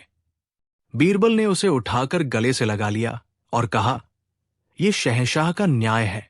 पंडित जी, याद रखिए, शब्दों का जाल कितना भी मजबूत क्यों न हो, सच्चाई और बुद्धि की तलवार उसे हमेशा काट सकती है। उस दिन के बाद दीनानाथ और उसका परिवार खुशी खुशी अपने खेत पर काम करने लगे और रामपुर के लोग हमेशा बीरबल की उस कहानी को याद करते जब उन्होंने अपनी अक्ल से धरती और आसमान को एक कर दिया था। कहानी 4। आगरा में उस दिन की सुबह भी बाकी दिनों की तरह ही थी। सूरज अपनी सुनहरी किरणें बिखेर रहा था और यमुना का पानी चांदी की तरह चमक रहा था। शहंशाह अकबर का दरबार लगा हुआ था। न्याय और प्रशासन के काम चल रहे थे, लेकिन शहंशाह के चेहरे पर एक ऊब का भाव था। उन्हें कुछ नया, कुछ रोमांचक चाहिए था, कुछ ऐसा जो इतिहास में पहले कभी न हुआ हो। अकबर ने एक गहरी सांस लेते हुए कहा, बीरबल, क्या इस दुनिया में सब कुछ संभव है? बीरबल ने मुस्कुराते हुए जवाब दिया, जहांपनाह, इंसान की कल्पना जहां तक जा सकती है वहां तक सब कुछ संभव है। बस उसे सच करने का तरीका और नीयत सही होनी चाहिए। अकबर बोले, हम कुछ ऐसा करना चाहते हैं बीरबल जिसे आने वाली सदियां याद रखें, कुछ ऐसा जो मुगल सल्तनत की शान को आसमान तक पहुंचा दे। और जैसे कि किस्मत ने शहंशाह की सुन ली हो, उसी वक्त दरबार के द्वार पर एक पहरेदार ने आकर इत्तिला दी। उसने सिर झुकाकर कहा, आलम पनाह की जय हो। द्वार पर एक साधु जैसा दिखने वाला व्यक्ति आया है। उसका नाम चतुरसेन है और उसका दावा है कि उसके पास दुनिया की सबसे कीमती चीज है जिसे वो सिर्फ शहंशाह को ही दिखाना चाहता है। अकबर की आंखों में एक चमक आ गई। उन्होंने कहा, दिलचस्प, उसे अंदर आने की इजाजत दी जाए। दरबार का भारी दरवाजा खुला और अंदर एक लंबा पतला आदमी दाखिल हुआ। उसने भगवा वस्त्र पहने थे, माथे पर चंदन का लेप था और उसकी आंखों में एक अजीब सी चमक थी जो किसी को भी अपनी बातों में फंसा सकती थी। उसका नाम था चतुरसेन। वो कोई साधु नहीं, बल्कि एक बहुत बड़ा ठग था जो अपनी मीठी बातों से राजाम हाराजाओं को लूटने के लिए मशहूर था। चतुरसेन अकबर के सिंहासन के पास आकर झुककर सलाम करता है। उसने हाथ जोड़कर मीठी आवाज में कहा, शहंशाहैन की उम्र दराज हो। मैं कई वर्षों तक हिमालय की कंदराओं में तपस्या करने के बाद आज आपके दर्शन करने आया हूं। मैंने आपकी महानता और न्याय के किस्से सुने हैं और मुझे विश्वास हो गया कि जिस दिव्य वस्तु का मैं संरक्षक हूं वो आपके ही योग्य है। अकबर ने प्रभावित होकर पूछा, ऐसी क्या चीज है तुम्हारे पास चतुरसेन जो तुम इतनी दूर से हमारे लिए लाए हो? चतुरसेन ने अपनी कमर में बंधी एक छोटी सी रेशमी पोटली निकालते हुए कहा, जहांपना, ये कोई मामूली चीज नहीं है। ये कुदरत का एक ऐसा करिश्मा है जो सदियों में एक बार किसी भाग्यशाली राजा को ही नसीब होता है। चतुरसेन धीरे धीरे पोटली खोलता है। उसके अंदर एक छोटा, सुनहरा और चमकता हुआ बीज रखा है। दरबार में मौजूद सभी लोगों की आंखें उस बीज पर टिक जाती है। एक दरबारी ने फुसफुसाते हुए कहा, अरे, ये तो सोने का लग रहा है। अकबर ने पूछा, ये क्या है चतुरसेन? साफ साफ बताओ। चतुरसेन ने एक रहस्यमयी मुस्कान के साथ जवाब दिया, शहंशाह, ये सोने के पेड़ का बीज है। ये सुनते ही दरबार में एक पल के लिए सन्नाटा छा जाता है। फिर अचानक कानाफूसी शुरू हो जाती है। बीरबल के चेहरे पर अब भी वही शांत भाव है, लेकिन उनकी आंखें चतुरसेन को ध्यान से देख रही है। अकबर ने हैरानी और उत्साह से पूछा, सोने का पेड़? क्या मतलब है तुम्हारा? क्या इस बीज से सच में सोने का पेड़ उगेगा? चतुरसेन बोला, जी आलमपनाह, अगर इस बीज को सही विधि और सही हाथों से बोया जाए तो इससे एक विशाल पेड़ उगेगा जिसकी पत्तियों से हर सुबह सोने की अशर्फियां झरेंगी। सोचिए शहंशाह, आपकी सल्तनत में कभी धन की कमी नहीं होगी। आप दुनिया के सबसे अमीर बादशाह बन जाएंगे। ये सुनकर अकबर की आंखें लालच से चमक उठीं। वो कल्पना करने लगे कि उनके शाही बाग में एक ऐसा पेड़ है जिस पर सोने के सिक्के लटके हैं। वो उस ठग की बातों में पूरी तरह आ चुके थे। अकबर ने कहा, हम ये बीज चाहते हैं। चतुरसेन, बोलो, इसकी क्या कीमत लोगे? हम तुम्हें मुंह मांगा इनाम देंगे। चतुरसेन ने विनम्रता का नाटक करते हुए कहा, नहीं शहंशाह, ये दिव्य बीज बिकाऊ नहीं है। मैं तो बस इसे आपके राज्य में लगते हुए देखना चाहता हूं। मेरी बस एक छोटी सी शर्त है। बीरबल ने पहली बार अपनी चुप्पी तोड़ी। शर्त? साधु संत तो निस्वार्थ होते हैं, फिर ये शर्त कैसी? चतुरसेन बीरबल को देखता है और समझ जाता है कि यही उसकी राह का सबसे बड़ा कांटा है। उसने कहा, मंत्री जी, ये शर्त मेरे लिए नहीं, बल्कि इस बीज की पवित्रता के लिए है। ये कोई साधारण बीज नहीं है। इसे केवल वही व्यक्ति बो सकता है जिसने अपने जीवन में कभी कोई पाप न किया हो, कभी झूठ न बोला हो और कभी किसी की कोई चीज न चुराई हो। अगर किसी अपवित्र हाथ ने इसे छुआ तो ये बीज उसी पल मिट्टी बन जाएगा। ये शर्त सुनकर दरबार में फिर से खामोशी छा गई। अकबर ने अपने दरबारियों की तरफ देखा। सबकी नजरें झुकी हुई थी। बीरबल के चेहरे पर एक हल्की सी मुस्कान तैर गई। वो ठग का खेल समझ चुके थे। अकबर ने गर्व से कहा, हमारी सल्तनत में ईमानदार लोगों की कोई कमी नहीं है। हम जरूर किसी ऐसे व्यक्ति को ढूंढ निकालेंगे। चतुरसेन, तुम हमारे मेहमान बनकर महल में ठहरो। हम जल्द ही इस बीज को बोने का प्रबंध करते हैं। चतुरसेन सिर झुकाकर चला जाता है। अकबर अपने दरबारियों की ओर मुड़ते हैं और हुक्म देते हैं, हमारा हुक्म है कि पूरे राज्य में घोषणा कर दी जाए, जो भी व्यक्ति ये दावा करता हो कि उसने जीवन में कभी कोई पाप नहीं किया, उसे दरबार में पेश किया जाए। उसे शाही सम्मान और इनाम दिया जाएगा। शहंशाह का हुक्म पूरे राज्य में आग की तरह फैल गया। गांव-गांव, शहर-शहर मुनादी करवाई गई। सोने के पेड़ की खबर सुनकर लोग हैरान थे। कई लोगों ने सोचा कि ये एक आसान तरीका है इनाम पाने का, लेकिन जैसे ही शर्त सुनते उनके कदम पीछे हट जाते। दिन बीतते गए। कई लोग आए, बड़े बड़े दावे किए, लेकिन जब उनसे कड़ाई से पूछा गया तो सबने कोई न कोई छोटी मोटी गलती या झूठ स्वीकार कर ही लिया। कोई कहता बचपन में फल चुराए थे, तो कोई कहता कि अपनी पत्नी से झूठ बोला था। अकबर की उम्मीद अब निराशा में बदल रही थी। उन्होंने हताश होकर कहा, क्या हमारे इतने बड़े राज्य में एक भी ऐसा इंसान नहीं है जो पूरी तरह से ईमानदार हो? अकबर की ये हालत देखकर वो दरबारी मन ही मन खुश हो रहे थे, जो बीरबल से जलते थे। उन्हें एक मौका दिखा बीरबल को नीचा दिखाने का। एक मंत्री ने अकबर के कान में कहा, जहांपना, मुझे लगता है कि इस बीज को बोने के लिए सबसे सही व्यक्ति हमारे बीरबल ही है। वो सबसे बुद्धिमान है, सबसे ज्ञानी है। यकीनन उन्होंने जीवन में कोई पाप नहीं किया होगा। दूसरे दरबारी भी हां में हां मिलाने लगे। हां, जहांपना, ये काम तो सिर्फ बीरबल ही कर सकते हैं। उन दरबारियों को लगा कि उन्होंने बीरबल को फंसा दिया है। अगर बीरबल मना करते हैं तो इसका मतलब है कि वो भी ईमानदार नहीं है, और अगर वो हाँ कहते हैं और बीज नहीं उगता तो भी उनकी बेइज्जती होगी। अकबर ने बीरबल की ओर देखकर कहा, हाँ बीरबल, ये ख्याल हमें क्यों नहीं आया? तुम ही इस बीज को बोओगे। हमें तुम पर पूरा भरोसा है। कल सुबह शाही बाग में इसकी तैयारी की जाए। बीरबल ने शांत भाव से मुस्कुराते हुए जवाब दिया, जो हुक्म जहांपना, आपकी आज्ञा सिर आंखों पर। दरबारी एक दूसरे को देखकर मुस्कुराते हैं। उन्हें लगता है कि कल बीरबल का खेल खत्म हो जाएगा। अगली सुबह शाही बाग में खास इंतजाम किए गए थे।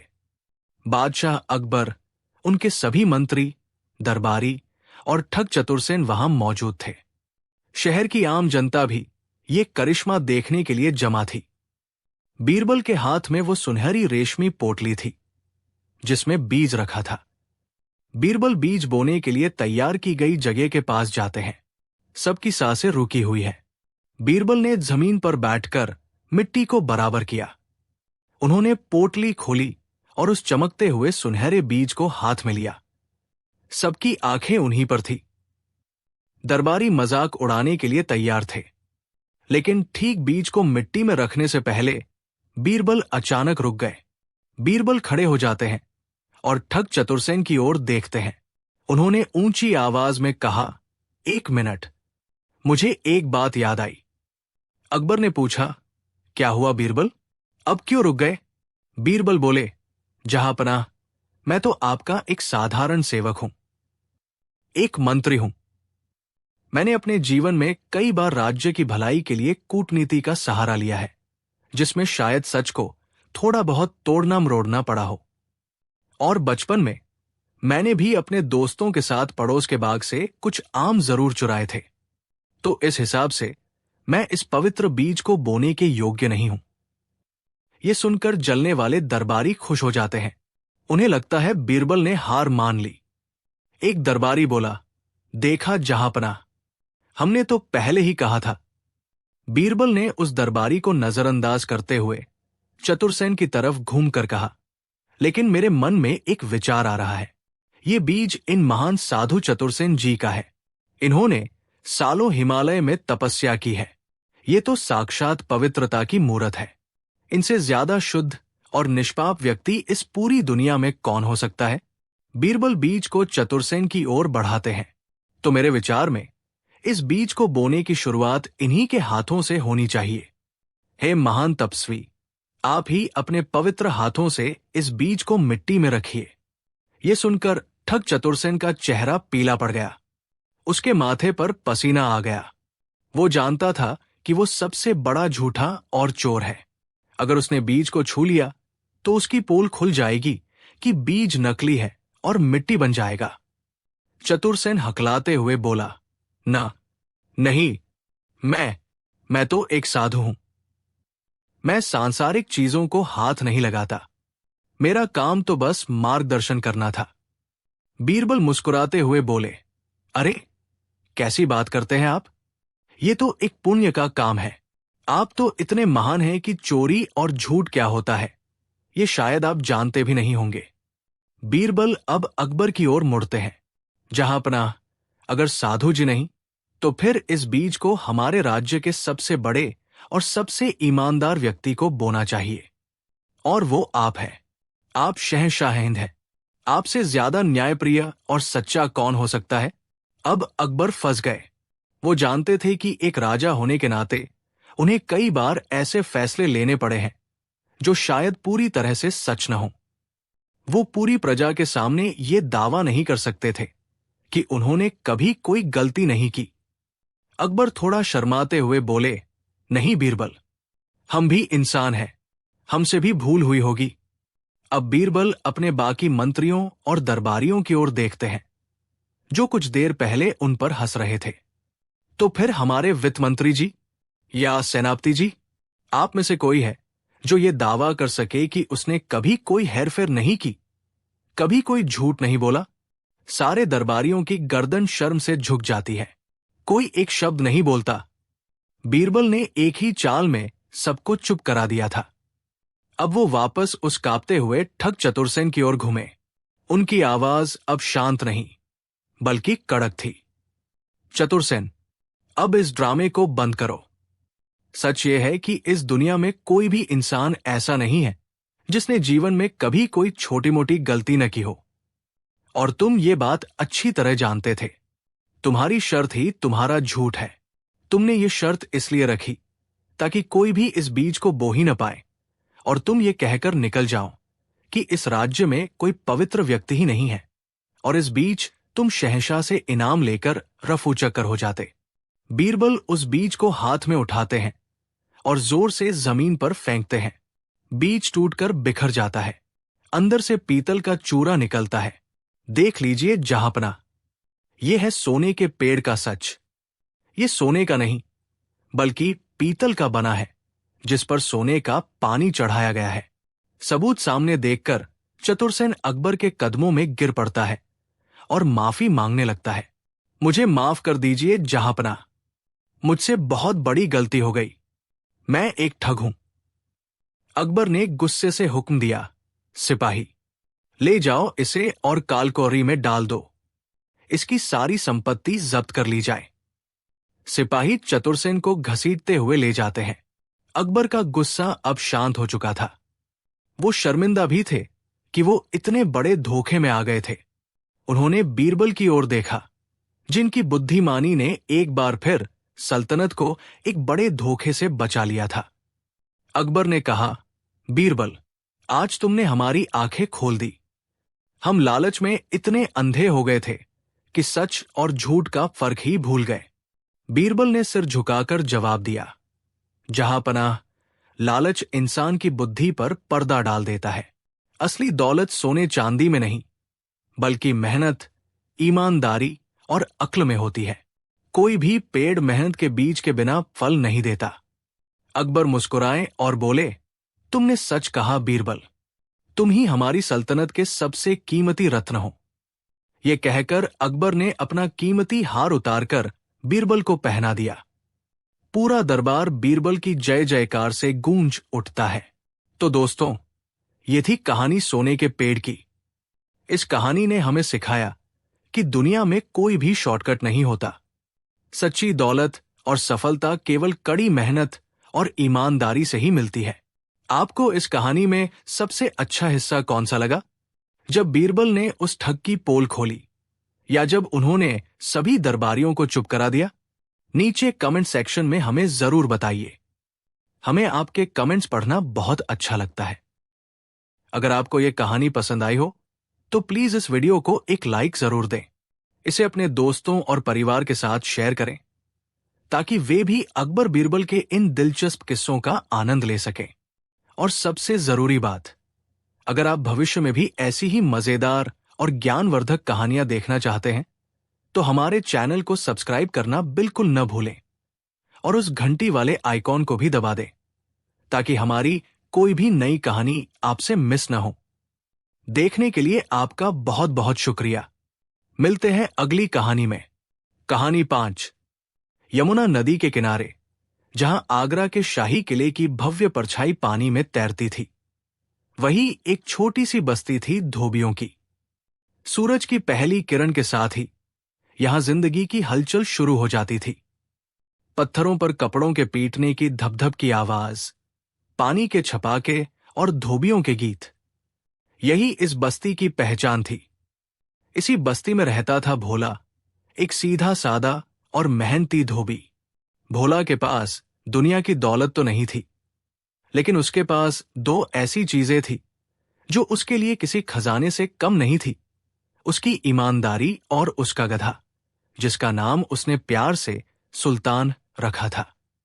सुल्तान सिर्फ एक जानवर नहीं था, बल्कि भोला के परिवार का सदस्य था। वो भोला के साथ सुबह सवेरे घाट पर जाता, दिन भर कपड़ों का भारी बोझ अपनी पीठ पर ढोता और शाम को थकाहारा घर लौटता। भोला भी सुल्तान का बहुत ख्याल रखता था। वो खुद भूखा रह जाता, लेकिन सुल्तान के लिए चारे और पानी का पूरा इंतजाम करता। दोनों के बीच एक खामोश लेकिन बहुत गहरा रिश्ता था। एक दिन भोला को शाही महल से कपड़े धोने का एक बड़ा काम मिला। शहंशाह की बेगमों के कीमती और नाजुक लिबास धोने थे।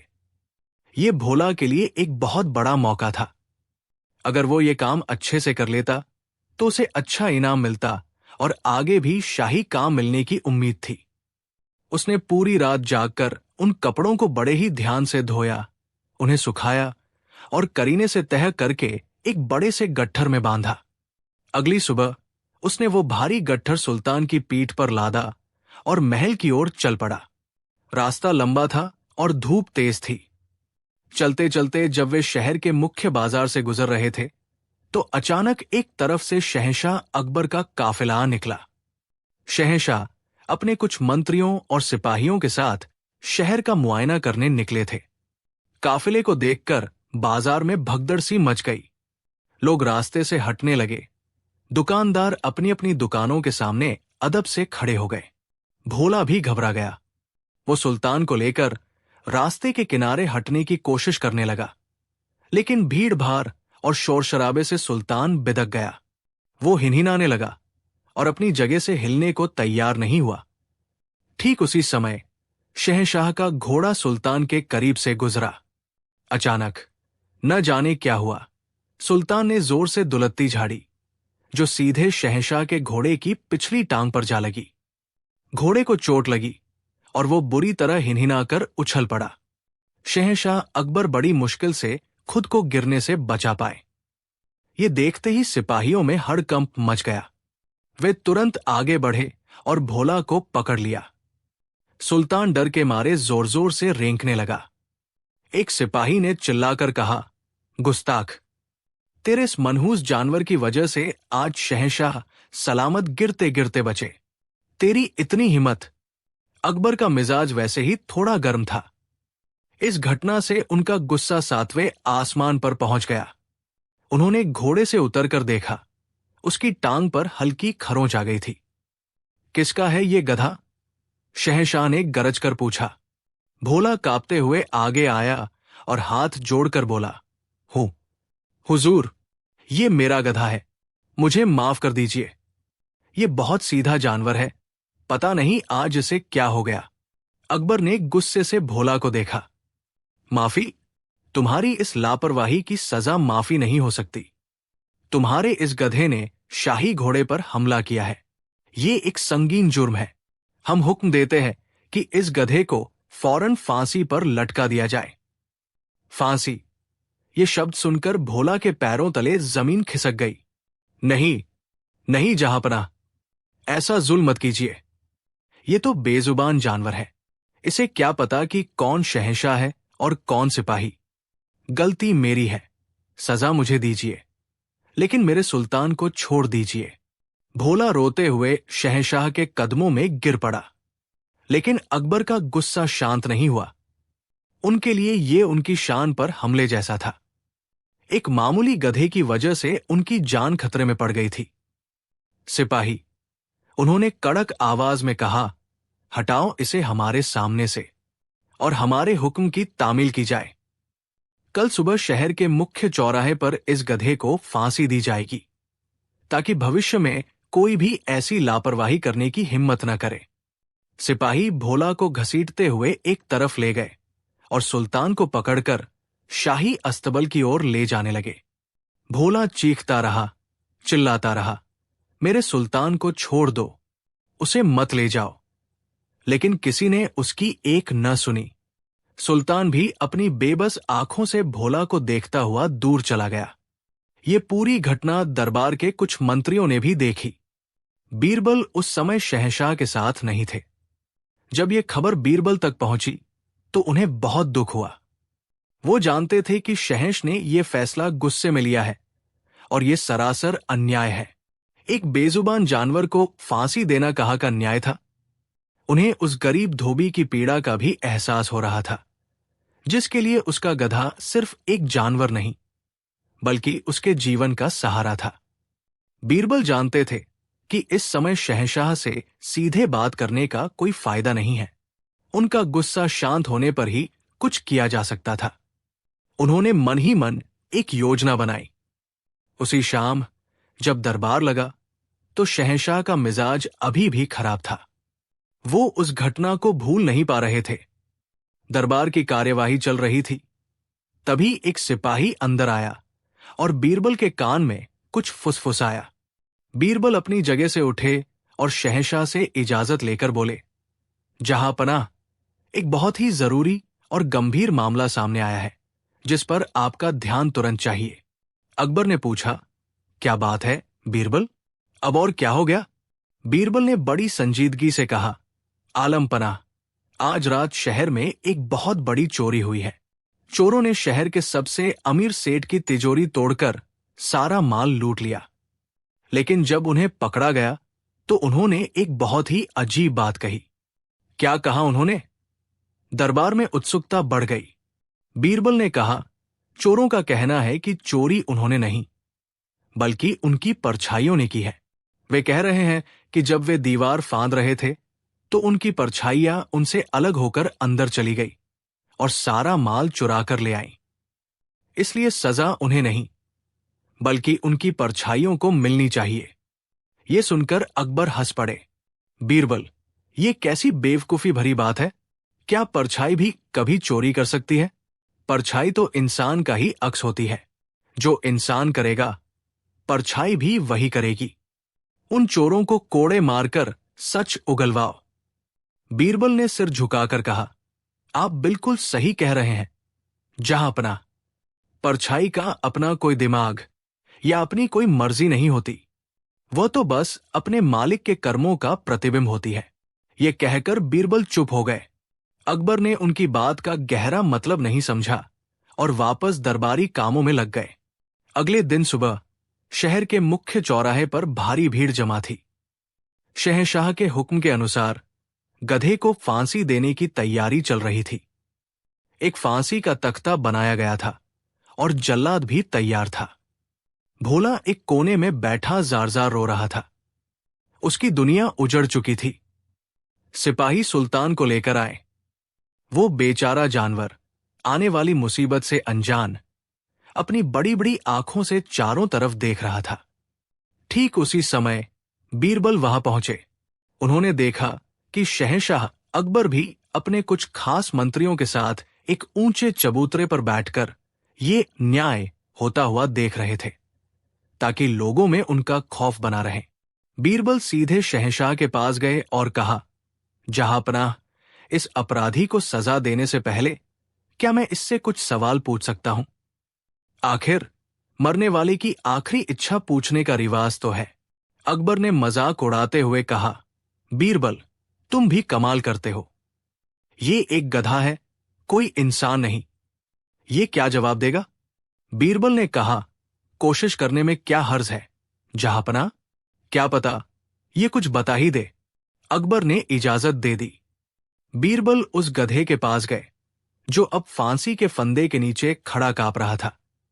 बीरबल ने उसके कान के पास अपना मुंह लगाया और कुछ फुसफुसाने का नाटक करने लगे। वो अपना सिर हिला रहे थे, जैसे गधे की बात को बड़े ध्यान से सुन और समझ रहे हों। ये अजीब दृश्य देखकर सारी भीड़ हैरान थी।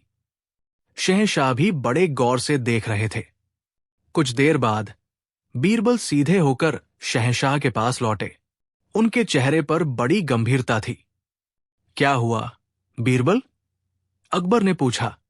क्या कहा इस मुजरिम ने?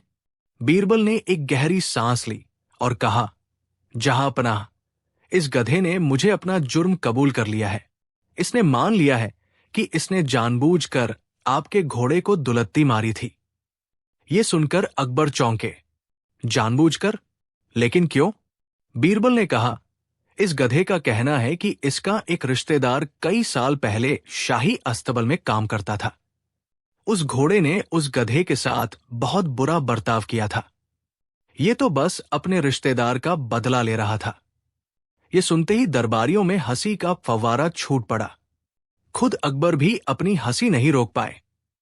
बीरबल, तुम्हारा दिमाग खराब हो गया है क्या? ये कैसी कहानियां सुना रहे हो? जानवरों में भी क्या कोई रिश्तेदारी और बदले की भावना होती है? और अगर होती भी है तो ये गधा जो इस धोबी के पास रहता है, उसे कैसे पता चला कि शाही अस्तबल का वो घोड़ा कौन है? बीरबल इसी मौके का इंतजार कर रहे थे।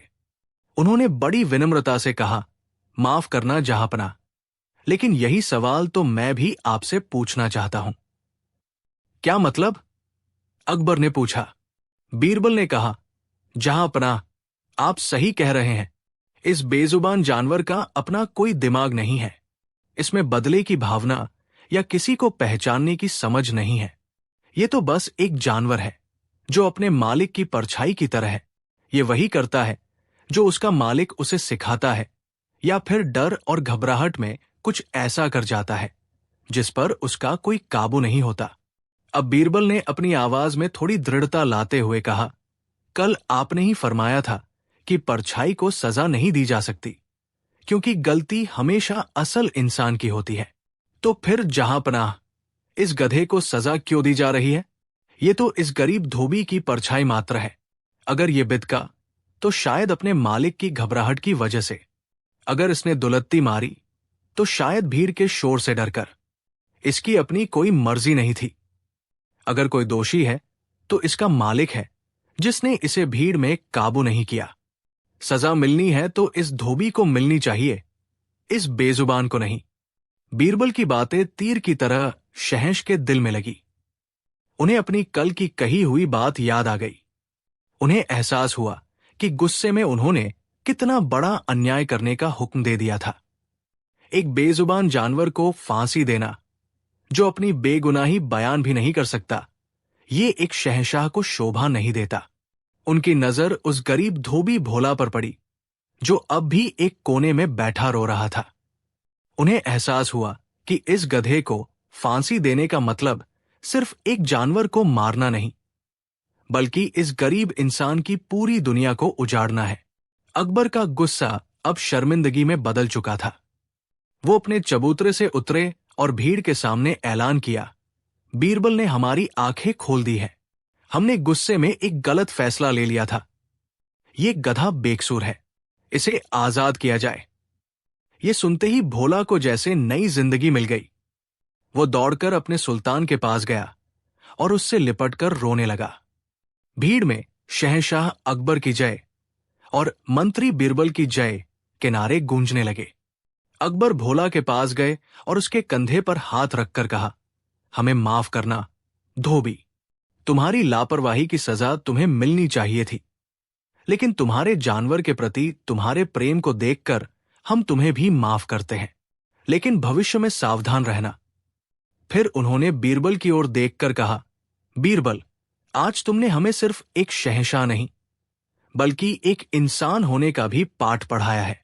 तुमने हमें सिखाया कि न्याय सिर्फ इंसानों के लिए नहीं होता, बल्कि हर जीव के लिए होता है, और एक राजा का दिल इतना बड़ा होना चाहिए कि वो सबसे छोटे और सबसे साधारण इंसान के दुख को भी समझ सके। शहंशाह ने भोला को 100 अशरफियों का इनाम दिया और सुल्तान के लिए शाही अस्तबल से बेहतरीन चारे का इंतजाम करने का हुक्म दिया। उस दिन के बाद भोला और सुल्तान की कहानी पूरे आगरा में मशहूर हो गई और लोग एक बार फिर समझ गए कि बीरबल सिर्फ शहंशाह के मंत्री नहीं थे, बल्कि वो हर उस आम इंसान की आवाज थे, जिसकी आवाज शाही दीवारों के शोर में अक्सर दब जाती थी। वो अमीरों के दरबार में गरीबों के वकील थे और इंसानों की दुनिया में बेजुबानों के हमदर्द। कहानी 6। उस दिन दीवा नाम की संगमरमरी दीवारें सूरज की पहली किरणों से सुनहरी हो रही थी। शहंशाह हिंद जलालुद्दीन मोहम्मद अकबर अपने भव्य सिंहासन पर विराजमान थे, लेकिन उनका ध्यान दरबार की कार्यवाही पर कम और अपनी म्यान में रखी शमशीर तलवार पर ज्यादा था। हाल ही में उन्होंने एक पड़ोसी राज्य के विद्रोह को कुचला था और जीत का नशा अभी भी उनके जहन पर तारी था। उनकी नजर में दुनिया की हर समस्या का अंतिम समाधान तलवार की धार में ही छिपा था। दरबार में सैन्य सफलताओं पर चर्चा चल रही थी। एक सेनापति ने अपनी तलवार की प्रशंसा करते हुए कहा, आलम पनाह, इस तलवार ने सैकड़ों दुश्मनों के सिर कलम किए हैं। इसकी एक चोट फैसला कर देती है, या तो जीत या मौत। इससे बड़ा कोई सत्य नहीं। अकबर ने गर्व से मुस्कुराते हुए कहा, तुमने सच कहा सेनापति। तलवार का घाव अंतिम होता है। ये शरीर को चीरता है, लहू बहाता है और कहानी को हमेशा के लिए खत्म कर देता है। इसकी ताकत के आगे दुनिया की हर चीज बौनी है। दरबार में मौजूद लगभग सभी मंत्रियों और सेनापतियों ने हां में हां मिलाई। वे सब योद्धा थे, जिन्होंने अपनी जिंदगी जंग के मैदानों में बिताई थी। उनके लिए शक्ति का सबसे बड़ा प्रतीक तलवार ही थी। लेकिन एक व्यक्ति शांत था। हमेशा की तरह बीरबल के चेहरे पर एक हल्की रहस्यमयी मुस्कान थी, लेकिन उनकी आंखों में शहंशाह की बात से असहमति का भाव था। अकबर की पारखी नजर ने इसे तुरंत भांप लिया। बीरबल, तुम खामोश क्यों हो? शहंशाह ने पूछा, क्या तुम हमारी बात से सहमत नहीं हो? क्या तुम्हें लगता है कि तलवार से ज्यादा शक्तिशाली कुछ और भी है? बीरबल अपनी जगह से उठे, सिर झुकाकर अदब से कहा, गुस्ताखी माफ हो जहांपना, मैं तलवार की ताकत को कम नहीं आंक रहा। यकीनन ये सल्तनत की रक्षा करती है और दुश्मनों को नेस्तनाबूद करती है, लेकिन मेरे विचार में एक चीज ऐसी है जिसका घाव तलवार के घाव से भी ज्यादा गहरा, ज्यादा पीड़ादायक और ज्यादा स्थायी होता है। पूरे दरबार में एक उत्सुकता भरी खामोशी छा गई। शहंशाह ने अपनी भौहें सिकोड़ ली। ऐसी कौन सी चीज है, बीरबल, जो लोहे की इस धार से भी ज्यादा घातक है? बीरबल ने बड़ी शांति से उत्तर दिया, शब्द, जहांपनाह। इंसान की जुबान से निकले शब्द। ये सुनते ही दरबार में एक हंसी की लहर दौड़ गई। एक सेनापति ने मजाक उड़ाते हुए कहा, शब्द? क्या शब्द किसी का खून बहा सकते हैं? क्या शब्द किसी की जान ले सकते हैं? ये तो कवियों वाली बातें हैं, बीरबल। अकबर भी मुस्कुराए। बीरबल, आज तुम बहकीब की बातें कर रहे हो। देखो, तलवार का घाव दिखता है, उसे महसूस किया जा सकता है, उसका इलाज होता है या फिर उससे मौत हो जाती है। लेकिन शब्दों का क्या? वो तो बस हवा में घुल जाते हैं। बीरबल ने दृढ़ता से कहा, नहीं जहांपनाह, शब्द हवा में घुलते नहीं, वो इंसान के दिल और आत्मा में उतर जाते हैं। तलवार का घाव शरीर पर एक निशान छोड़ता है, जो समय के साथ भर जाता है या धुंधला पड़ जाता है। लेकिन शब्दों का घाव रूह पर एक ऐसा निशान छोड़ता है जो हर दिन रिसता है, हर पल दुखता है और शायद कभी नहीं भरता। अकबर को ये बात जरा भी पसंद नहीं आई। उन्हें लगा बीरबल उनकी सैन्य शक्ति का अपमान कर रहे हैं। उन्होंने चुनौती भरे स्वर में कहा, ये सब सिर्फ बातें हैं, बीरबल। हम सिर्फ उसी बात पर यकीन करते हैं जिसे अपनी आंखों से देख सकें। अगर तुम्हारे शब्दों में इतना ही दम है तो इसे साबित करके दिखाओ। हमें प्रमाण चाहिए।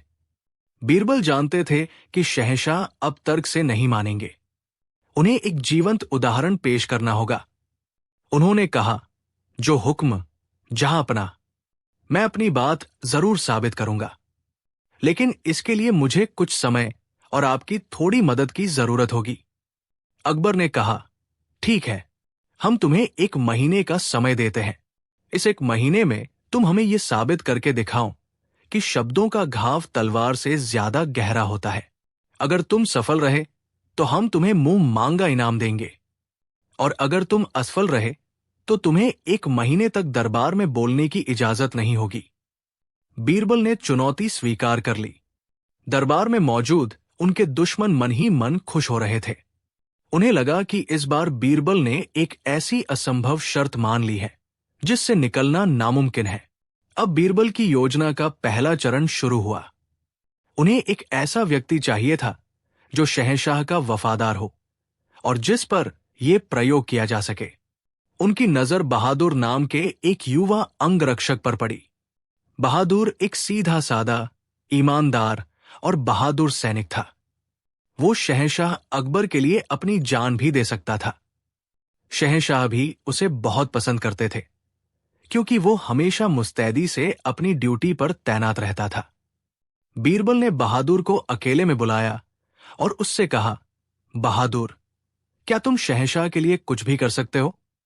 बहादुर ने तुरंत कहा, जी मंत्री जी, शहंशाह के एक हुक्म पर मैं आग में भी कूद सकता हूं। बीरबल ने उसे अपनी योजना का सिर्फ पहला हिस्सा बताया। मैं चाहता हूं कि कल जब शहंशाह तलवारबाजी का अभ्यास कर रहे हों तो तुम जानबूझकर एक छोटी सी चूक कर देना। तुम्हें एक ऐसा मौका बनाना है कि शहंशाह की तलवार गलती से तुम्हारे हाथ पर लग जाए। घाव गहरा नहीं होना चाहिए, बस एक खरोंच आनी चाहिए। बहादुर ये सुनकर थोड़ा घबराया, लेकिन बीरबल ने उसे समझाया कि ये एक बहुत बड़े मकसद के लिए जरूरी है। बहादुर अपनी वफादारी साबित करने के लिए तुरंत तैयार हो गया। अगले दिन अकबर अपने अभ्यास क्षेत्र में तलवारबाजी कर रहे थे। बीरबल के कहे अनुसार बहादुर उनके साथ अभ्यास कर रहा था। एक सही मौका देखकर बहादुर ने अपना बचाव थोड़ा धीमा कर दिया। अकबर का वार, जो आमतौर पर बहादुर की ढाल पर पड़ता, इस बार सीधे उसके हाथ पर जा लगा। तलवार की नोक ने उसके हाथ पर एक गहरा चीरा लगा दिया। खून की धारा बह निकली। अकबर ये देखकर सन्न रह गए। ये क्या हुआ? बहादुर, तुम्हें चोट लग गई। उन्हें अपनी गलती पर बहुत पछतावा हुआ।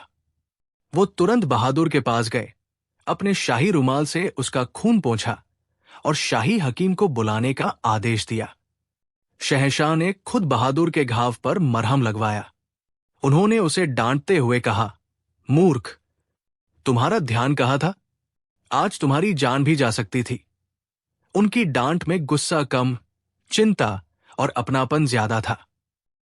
अगले कुछ दिनों तक शहंशाह रोज बहादुर का हालचाल पूछते। उन्होंने उसे इनाम के तौर पर 100 सोने की अशर्फिया दी और उसे 1 महीने के लिए आराम करने का हुक्म दिया। सल्तनत के सबसे अच्छे हकीमों ने बहादुर का इलाज किया। कुछ ही हफ्तों में उसका घाव पूरी तरह से भर गया। हाथ पर बस एक हल्का सा, धुंधला सा निशान बाकी रह गया था। बहादुर शहंशाह के इस बर्ताव से अभिभूत था। उसे लगा कि वो दुनिया का सबसे भाग्यशाली सैनिक है, जिसका बादशाह खुद उसका इतना ख्याल रखता है। वो पहले से भी ज्यादा शहंशाह का वफादार हो गया। 1 महीना लगभग पूरा होने वाला था। दरबार में लोग ये मान चुके थे कि बीरबल अपनी चुनौती हार गए हैं।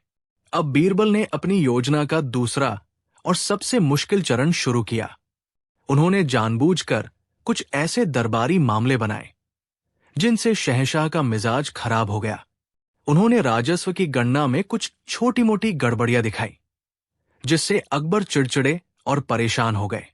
जब अकबर का मिजाज बेहद खराब था, बीरबल ने बहादुर को, जो अब पूरी तरह से ठीक हो चुका था, एक खास संदेश देकर शहंशाह के पास भेजा। संदेश में कुछ नहीं था, वो तो बस एक बहाना था। बहादुर शहंशाह के सामने पेश हुआ और अदब से खड़ा हो गया। अकबर पहले से ही गुस्से में थे। उन्होंने कड़क आवाज में पूछा, क्या बात है? बहादुर कुछ कहने ही वाला था कि बीरबल, जो वहीं मौजूद थे, बीच में बोल पड़े, माफ करना जहांपना, मैंने इसे एक जरूरी संदेश याद करके भेजा था। लगता है ये भूल गया। इसकी याददाश्त थोड़ी कमजोर है। ये बीरबल की चाल का हिस्सा था। उन्होंने बहादुर को शहंशाह के गुस्से का निशाना बना दिया था। अकबर ने बहादुर को घूर कर देखा। क्या ये सच है? तुम एक छोटा सा संदेश भी याद नहीं रख सकते? बहादुर घबरा गया। नहीं जहांपनाह, मुझे सब याद है। लेकिन अकबर का गुस्सा 7वें आसमान पर था। उन्हें लगा कि उनके सबसे भरोसेमंद लोग भी अब कामचोर और नाकारा होते जा रहे हैं। उस पल वो भूल गए कि ये वही बहादुर है जिसके लिए वो कुछ हफ्ते पहले इतने चिंतित थे। शहंशाह पूरे भरे दरबार में अपनी ऊंची गद्दी से गरज कर बोले, चुप रहो। नमक हराम, हमने तुम पर इतना भरोसा किया, तुम्हें इतना मान सम्मान दिया, और तुम एक निकम्मे, नाकारा और गैरजिम्मेदार सैनिक निकले। तुम्हारी सूरत देखकर ही हमें घिन आ रही है। दफा हो जाओ हमारी नजरों के सामने। आज से हम तुम्हारी शक्ल भी नहीं देखना चाहते। ये शब्द नहीं थे, पिघले हुए शीशे की तरह थे, जो सीधे बहादुर के कानों से होते हुए उसके दिल में उतर गए। नमक हराम, निकम्मा, नाकारा, ये शब्द एक वफादार सैनिक के लिए मौत से भी बदतर थे। और ये शब्द किसी दुश्मन ने नहीं, बल्कि उस बादशाह ने कहे थे जिसे वो भगवान की तरह पूजता था। बहादुर का चेहरा सफेद पड़ गया। उसकी आंखों से आंसू बहने लगे। वो एक पल के लिए पत्थर की मूरत बन गया। फिर वो बिना एक शब्द कहे झुका, शहंशाह को आखिरी सलाम किया और लड़खड़ाते कदमों से दरबार से बाहर चला गया। अकबर ने गुस्से में उसकी तरफ देखा भी नहीं। उन्हें अपने कहे हुए शब्दों की गंभीरता का अंदाजा ही नहीं था। उन्हें लगा कि उन्होंने बस एक लापरवाह नौकर को डांटा है। अगले दिन खबर आई कि बहादुर ने अपनी नौकरी से इस्तीफा दे दिया है और अपना गांव वापस चला गया है। शहंशाह ने जब ये सुना तो उन्हें और गुस्सा आया। देखो इसका घमंड, एक जरा सी डांट भी सहन नहीं कर सका। ऐसे सिपाही की हमें जरूरत भी नहीं। 1 महीना पूरा हो गया। अकबर ने दरबार में बीरबल को बुलाया। बीरबल, तुम्हारा समय समाप्त हुआ। तुम अपनी बात साबित नहीं कर सके। तलवार का घाव सच है और शब्दों का घाव बस एक कल्पना। अपनी हार स्वीकार करो। बीरबल ने सिर झुकाकर कहा, जहांपनाह, मेरा प्रयोग अभी पूरा नहीं हुआ है। मैं बस आपसे बहादुर को एक बार फिर दरबार में बुलाने की इजाजत चाहता हूं। अकबर ने बेमन से इजाजत दे दी। कुछ दिनों बाद बहादुर को दरबार में लाया गया। वो अब एक सैनिक नहीं लग रहा था। उसके चेहरे की चमक गायब हो चुकी थी। उसकी आंखें बुझी हुई थी और वो कमजोर और टूटा हुआ लग रहा था। अकबर ने उसे देखकर कहा, तो तुम आ ही गए। सुना है तुमने नौकरी छोड़ दी। लगता है हमारी जरा सी डांट तुम्हें बहुत बुरी लग गई। बहादुर खामोश रहा। उसकी नजरें जमीन पर गड़ी थी। अब बीरबल आगे आए। उन्होंने शहंशाह से कहा, जहां पनाह, क्या आपको याद है लगभग 1 महीना पहले अभ्यास के दौरान आपकी तलवार से बहादुर को चोट लगी थी? अकबर ने थोड़ा सोचकर कहा, हां, याद है। एक छोटी सी खरोंच थी, लेकिन हमने उसका बेहतरीन इलाज करवाया था। अब तो वो पूरी तरह से ठीक हो चुका है। बीरबल ने बहादुर से कहा, बहादुर, क्या तुम शहंशाह को अपना वो घाव दिखा सकते हो? बहादुर ने झिझकते हुए अपनी आस्तीन ऊपर की। उसके हाथ पर एक बहुत ही हल्का सा, लगभग अदृश्य निशान था। अगर ध्यान से न देखा जाता तो पता भी नहीं चलता। बीरबल ने कहा, देखिए जहांपना, यह है आपकी तलवार का घाव। 1 महीने में यह लगभग गायब हो चुका है। अब यह बहादुर को कोई तकलीफ नहीं देता। यह बस एक भूली बिसरी याद बनकर रह गया है। फिर बीरबल का स्वर गंभीर हो गया। उन्होंने बहादुर की आंखों में देखते हुए पूछा, और बहादुर, क्या तुम्हें वो दिन याद है जब शहंशाह ने तुमसे कुछ शब्द कहे थे? ये सवाल सुनते ही बहादुर का शांत चेहरा तड़प उठा। उसकी बुझी हुई आंखों में अचानक आंसुओं का सैलाब आ गया। उसका पूरा शरीर कांपने लगा। उसकी आवाज एंजी एचिन गई और वो हिचकियों के बीच बोला, हां, हां मंत्री जी, मुझे एक एक शब्द याद है।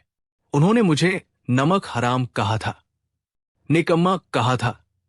उन्होंने कहा था कि उन्हें मेरी सूरत से घिन आती है। ये कहते कहते वो जमीन पर बैठ गया और बच्चों की तरह फूट फूट कर रोने लगा। वो तलवार का घाव तो कुछ भी नहीं था। जहां पनाह, वो तो आपने प्यार से सहलाकर भर दिया था। लेकिन आपके शब्द, वो हर रोज मेरे दिल को एक तलवार की तरह चीरते हैं। मैं जब भी सोने की कोशिश करता हूं, आपके वही शब्द मेरे कानों में गूंजते हैं। मुझे अपनी ही नजरों में खुद से घिन आने लगी है। वो तलवार का निशान तो मिट गया, पर आपकी बातों ने मेरी रूह पर जो घाव दिया है, वो शायद मरते दम तक नहीं भरेगा। बहादुर की ये हालत देखकर और उसकी बातें सुनकर पूरे दरबार में सन्नाटा छा गया। शहंशाह अकबर अपनी गद्दी पर जड़ हो गए थे। उन्हें पहली बार अपने शब्दों की ताकत का एहसास हुआ। उन्हें याद आया कि कैसे उन्होंने बहादुर के तलवार वाले घाव पर चिंता जताई थी, लेकिन शब्दों का घाव देने के बाद उसे पूरी तरह से भूल गए थे। उनकी आंखों के सामने दोनों दृश्य घूम गए। एक तरफ तलवार का हल्का सा निशान और दूसरी तरफ एक वफादार इंसान की टूटी हुई आत्मा। अकबर अपनी गद्दी से उतरे। वो धीरे धीरे चलकर बहादुर के पास गए और उसे जमीन से उठाया। उनकी आंखों में गहरा पछतावा था। उन्होंने बहादुर के दोनों कंधे पकड़कर कहा, बहादुर, हमें माफ कर दो। हम अपने गुस्से में अंधे हो गए थे। हमने ये कभी नहीं सोचा था कि हमारे शब्द तुम्हें इतनी गहरी चोट पहुंचाएंगे। फिर वो पूरे दरबार की ओर मुड़े और ऊंची आवाज में कहा, आज बीरबल जीत गया और हम हार गए। आज हमने अपनी आंखों से देख लिया कि तलवार का घाव तो हकीम भर सकता है, लेकिन शब्दों का घाव सिर्फ माफी और प्यार ही भर सकता है, और कभी कभी तो वो भी नहीं। सच है, शब्दों का घाव तलवार के घाव से 1000 गुना ज्यादा गहरा होता है। शहंशाह ने बहादुर को फिर से उसकी नौकरी पर बहाल किया और उसे पहले से भी ज्यादा सम्मान दिया। लेकिन उस दिन के बाद शहंशाह अकबर बोलने से पहले हमेशा 1000 बार सोचते थे। उन्होंने सीख लिया था कि एक बादशाह की सबसे बड़ी ताकत उसकी तलवार नहीं, बल्कि उसके शब्द होते हैं, जो किसी को बना भी सकते हैं और किसी को हमेशा के लिए तोड़ भी सकते हैं। कहानी 7। आगरा शहर की एक सबसे व्यस्त गली में सेठ धनीराम की आलीशान हवेली थी। धनीराम, जैसा कि नाम से ही जाहिर था, शहर के सबसे अमीर व्यापारियों में से एक थे। उनके पास सोना, चांदी, हीरे जवाहरात और जमीन जायदाद की कोई कमी नहीं थी। ईश्वर ने उन्हें धन तो भरपूर दिया था, लेकिन उनकी एक ही चिंता थी जो उन्हें दिन रात खाई जाती थी, उनकी 3 बेटियां। बेटियां तो चांद का टुकड़ा थी, सुशील और गुणवान। लेकिन सेठ जी ने जल्दबाजी और लालच में उनकी शादियां जिन घरों में की थी, वहां से उन्हें 3 ऐसे दामाद मिले थे जिन्हें अक्ल छूकर भी नहीं गुजरी थी। सेठ जी के बड़े दामाद का नाम था लंबोदर। वो खाते पीते घर का था, शरीर से हट्टा कट्टा, लेकिन दिमाग से बिल्कुल पैदल। उसकी दुनिया सिर्फ खाने और सोने के इर्द गिर्द घूमती थी। वो अक्सर कहता था, दिमाग पर ज्यादा जोर नहीं डालना चाहिए, वरना खाना हजम नहीं होता। मजले दामाद का नाम था चतुरमल। नाम के बिल्कुल विपरीत, उसमें चतुराई का एक कण भी नहीं था। वो दूसरों की नकल करने में माहिर था, लेकिन अपनी अक्ल का इस्तेमाल करना उसे आता ही नहीं था। अगर कोई उसे कहता कि दीवार में सिर मारने से ज्ञान बढ़ता है, तो वो बिना सोचे समझे दीवार से सिर टकराने लगता। और सबसे छोटे दामाद का नाम था बुद्धिलाल। विडंबना देखिए, बुद्धिलाल को लगता था कि वह दुनिया का सबसे बुद्धिमान व्यक्ति है। वो हर बात पर अपनी राय देता, हर मामले में अपनी टांग अड़ाता, लेकिन उसकी बातें हमेशा बेवकूफी भरी होती थी। उसे लगता था कि जोर जोर से और आत्मविश्वास से बोलने से मूर्खता भी बुद्धिमानी लगने लगती है। सेठ धनीराम जब भी अपने इन 3 नमूनों को देखते तो अपना सिर पीट लेते। उन्हें चिंता थी कि उनके बाद उनकी इतनी बड़ी संपत्ति का क्या होगा, कौन संभालेगा उनका कारोबार। एक दिन उनकी पत्नी ने उन्हें उदास देखकर कहा, अजी सुनते हो, आप इतना क्यों सोचते हैं? दामाद है, धीरे धीरे सीख जाएंगे। आप उनकी कोई परीक्षा लेकर देखिए, क्या पता कोई एक तो खरान निकल ही आए। पत्नी की बात सेठ जी के मन को भा गई। उन्होंने सोचा, हां, ये सही रहेगा, मैं उनकी एक परीक्षा लूंगा।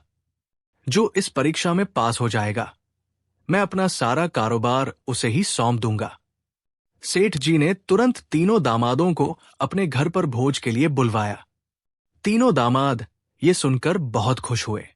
लंबोदर को अच्छे अच्छे पकवानों का ख्याल आया। चतुरमल ने सोचा कि ससुर जी जरूर कोई कीमती तोहफा देंगे, और बुद्धिलाल ने मन में ठान लिया कि आज वह अपनी बुद्धिमानी से ससुर जी का दिल जीत ही लेगा। जब तीनों दामाद आ गए और लजीज पकवानों का दौर खत्म हुआ, तो सेठ धनीराम ने गंभीर होकर कहा, पुत्रो, अब मैं बूढ़ा हो चला हूं। मैं चाहता हूं कि तुम तीनों में से कोई एक मेरे कारोबार की बागडोर संभाले, लेकिन इसके लिए तुम्हें मेरी एक परीक्षा पास करनी होगी। ये सुनकर तीनों दामाद सीधे होकर बैठ गए। सेठ जी ने अपने नौकर को बुलाया और 3 छोटी छोटी थैलियां मंगवाई।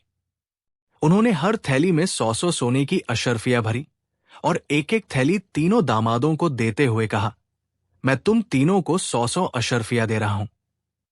तुम्हें इन अशर्फियों से कोई ऐसी चीज खरीदनी है जिससे मेरी ये पूरी हवेली कोने कोने तक भर जाए। तुम्हारे पास कल शाम तक का समय है। जो ये काम सबसे अच्छे तरीके से करेगा, वही मेरा वारिस होगा। ये अजीब सी शर्त सुनकर तीनों दामाद सोच में पड़ गए।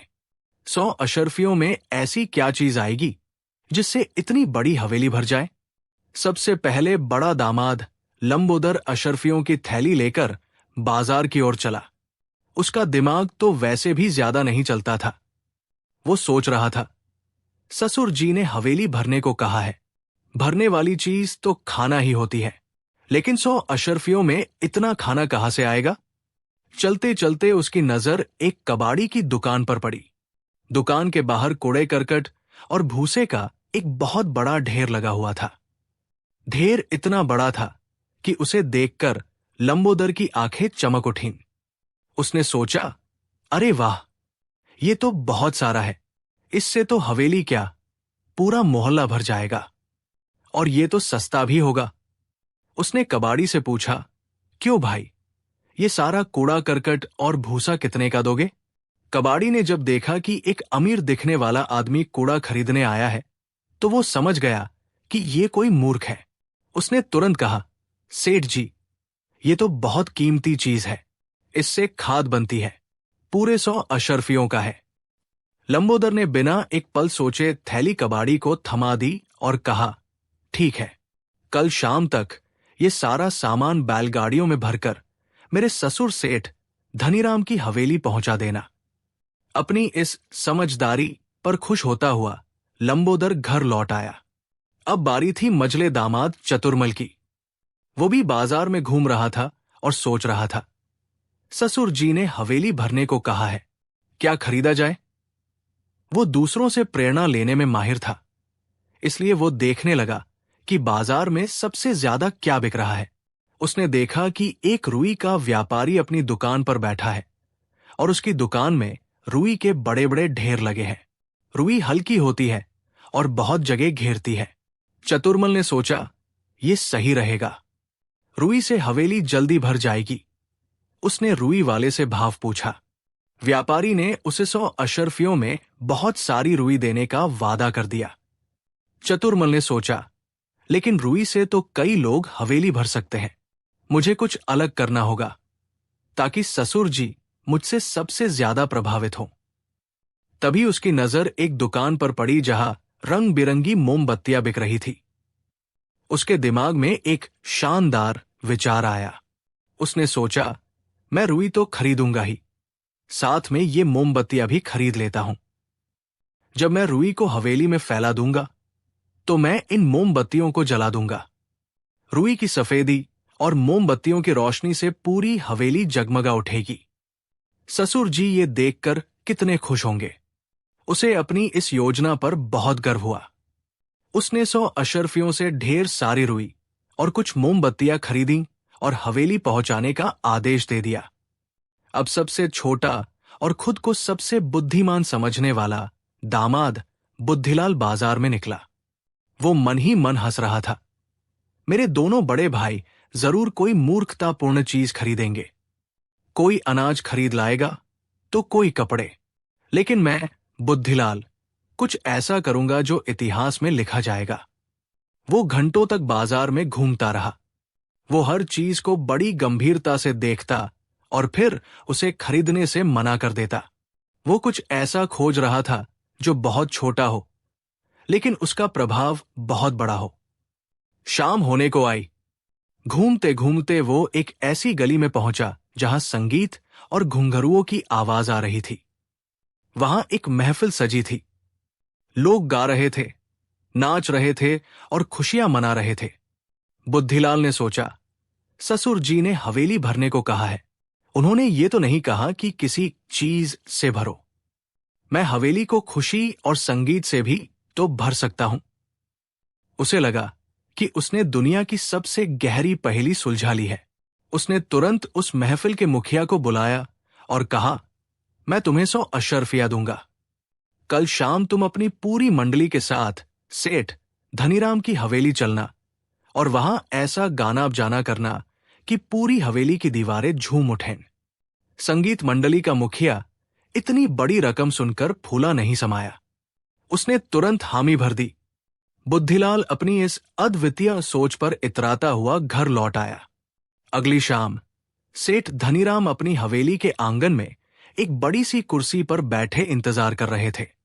एक एक करके तीनों दामाद अपनी अपनी खरीदारी के साथ पहुंचे। सबसे पहले लंबोदर की बैलगाड़ियां आई, जो ऊपर तक कूड़े करकट और भूसे से लदी हुई थी।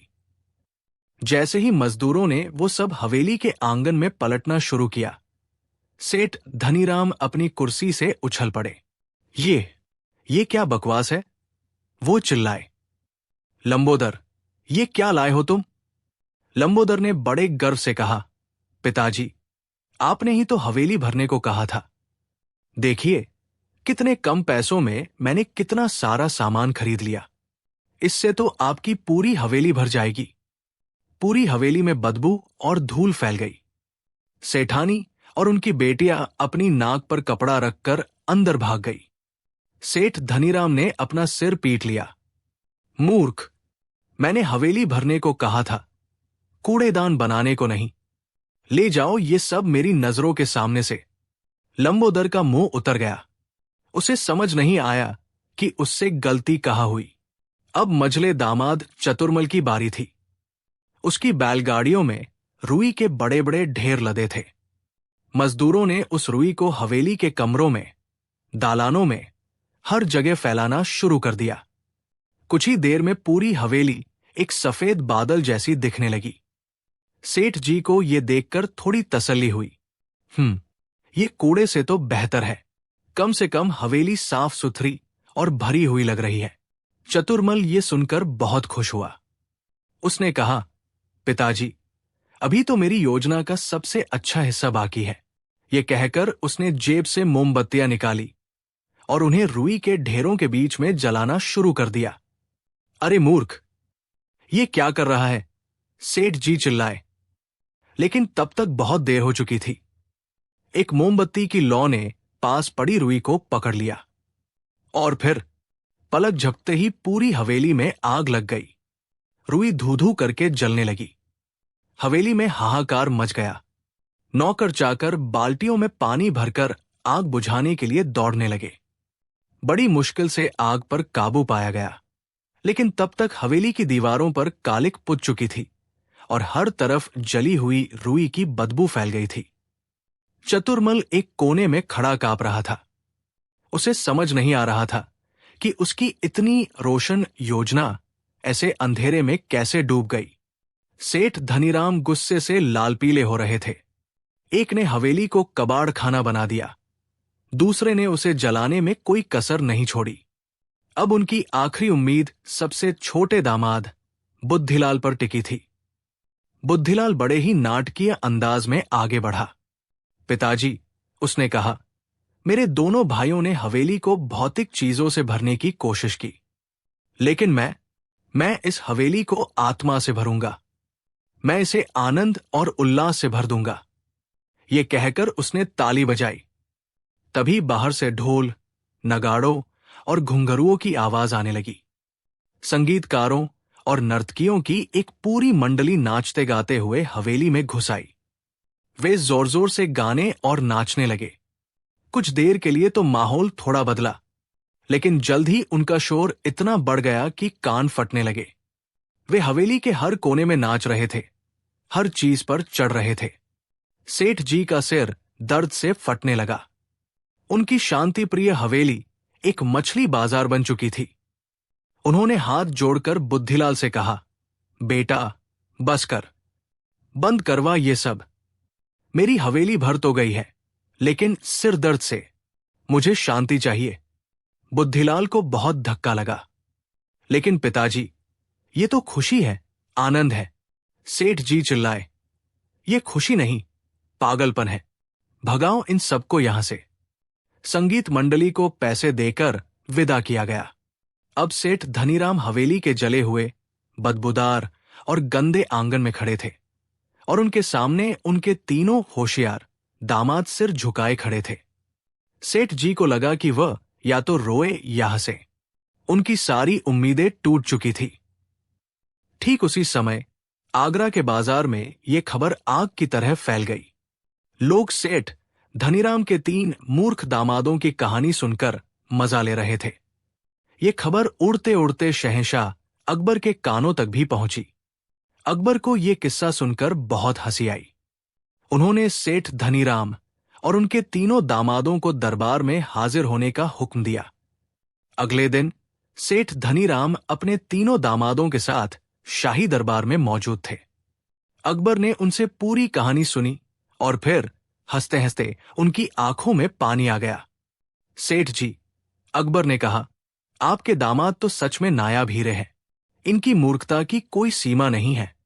तभी बीरबल, जो अब तक चुपचाप ये सब सुन रहे थे, अपनी जगह से उठे। उन्होंने कहा, गुस्ताखी माफ हो, जहां पनाह। मेरे विचार में ये दामाद उतने भी मूर्ख नहीं है जितना हम समझ रहे हैं। सब हैरान होकर बीरबल की ओर देखने लगे। बीरबल ने समझाया, जहां पनाह, सेठ जी की शर्त ही थोड़ी अधूरी थी। उन्होंने कहा, हवेली भर दो, लेकिन ये नहीं बताया कि किस चीज से भरो। बड़े दामाद ने सोचा कि सबसे ज्यादा जगह घेरने वाली चीज भूसा और कूड़ा है, जो एक तरह से सच भी है। मझले दामाद ने सोचा कि रुई से हवेली सुंदर लगेगी और रोशनी से और भी चमक उठेगी।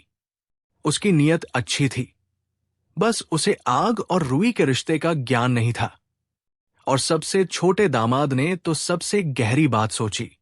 उसने हवेली को निर्जीव चीजों से नहीं, बल्कि खुशी और संगीत जैसी सजीव भावनाओं से भरने की कोशिश की। बीरबल ने सेठ धनीराम की ओर देखकर कहा, सेठ जी, आपके दामाद मूर्ख नहीं है, अनुभवहीन है। उन्होंने वही किया जो उनकी सीमित समझ ने उन्हें बताया। लंबोदर को शायद खेती बाड़ी का काम सौंपा जाए तो वो अच्छा करेगा। चतुर्मल को सजावट और प्रबंधन का काम दिया जा सकता है, बस उसे किसी समझदार व्यक्ति के मार्गदर्शन की जरूरत है। और बुद्धिलाल, उसकी सोच रचनात्मक है, उसे योजना बनाने का काम दिया जा सकता है, बस उसे ये सिखाना होगा कि हर योजना को लागू करने से पहले उसके परिणामों के बारे में सोचे। बीरबल की बातें सुनकर सेठ धनीराम की आंखें खुल गई।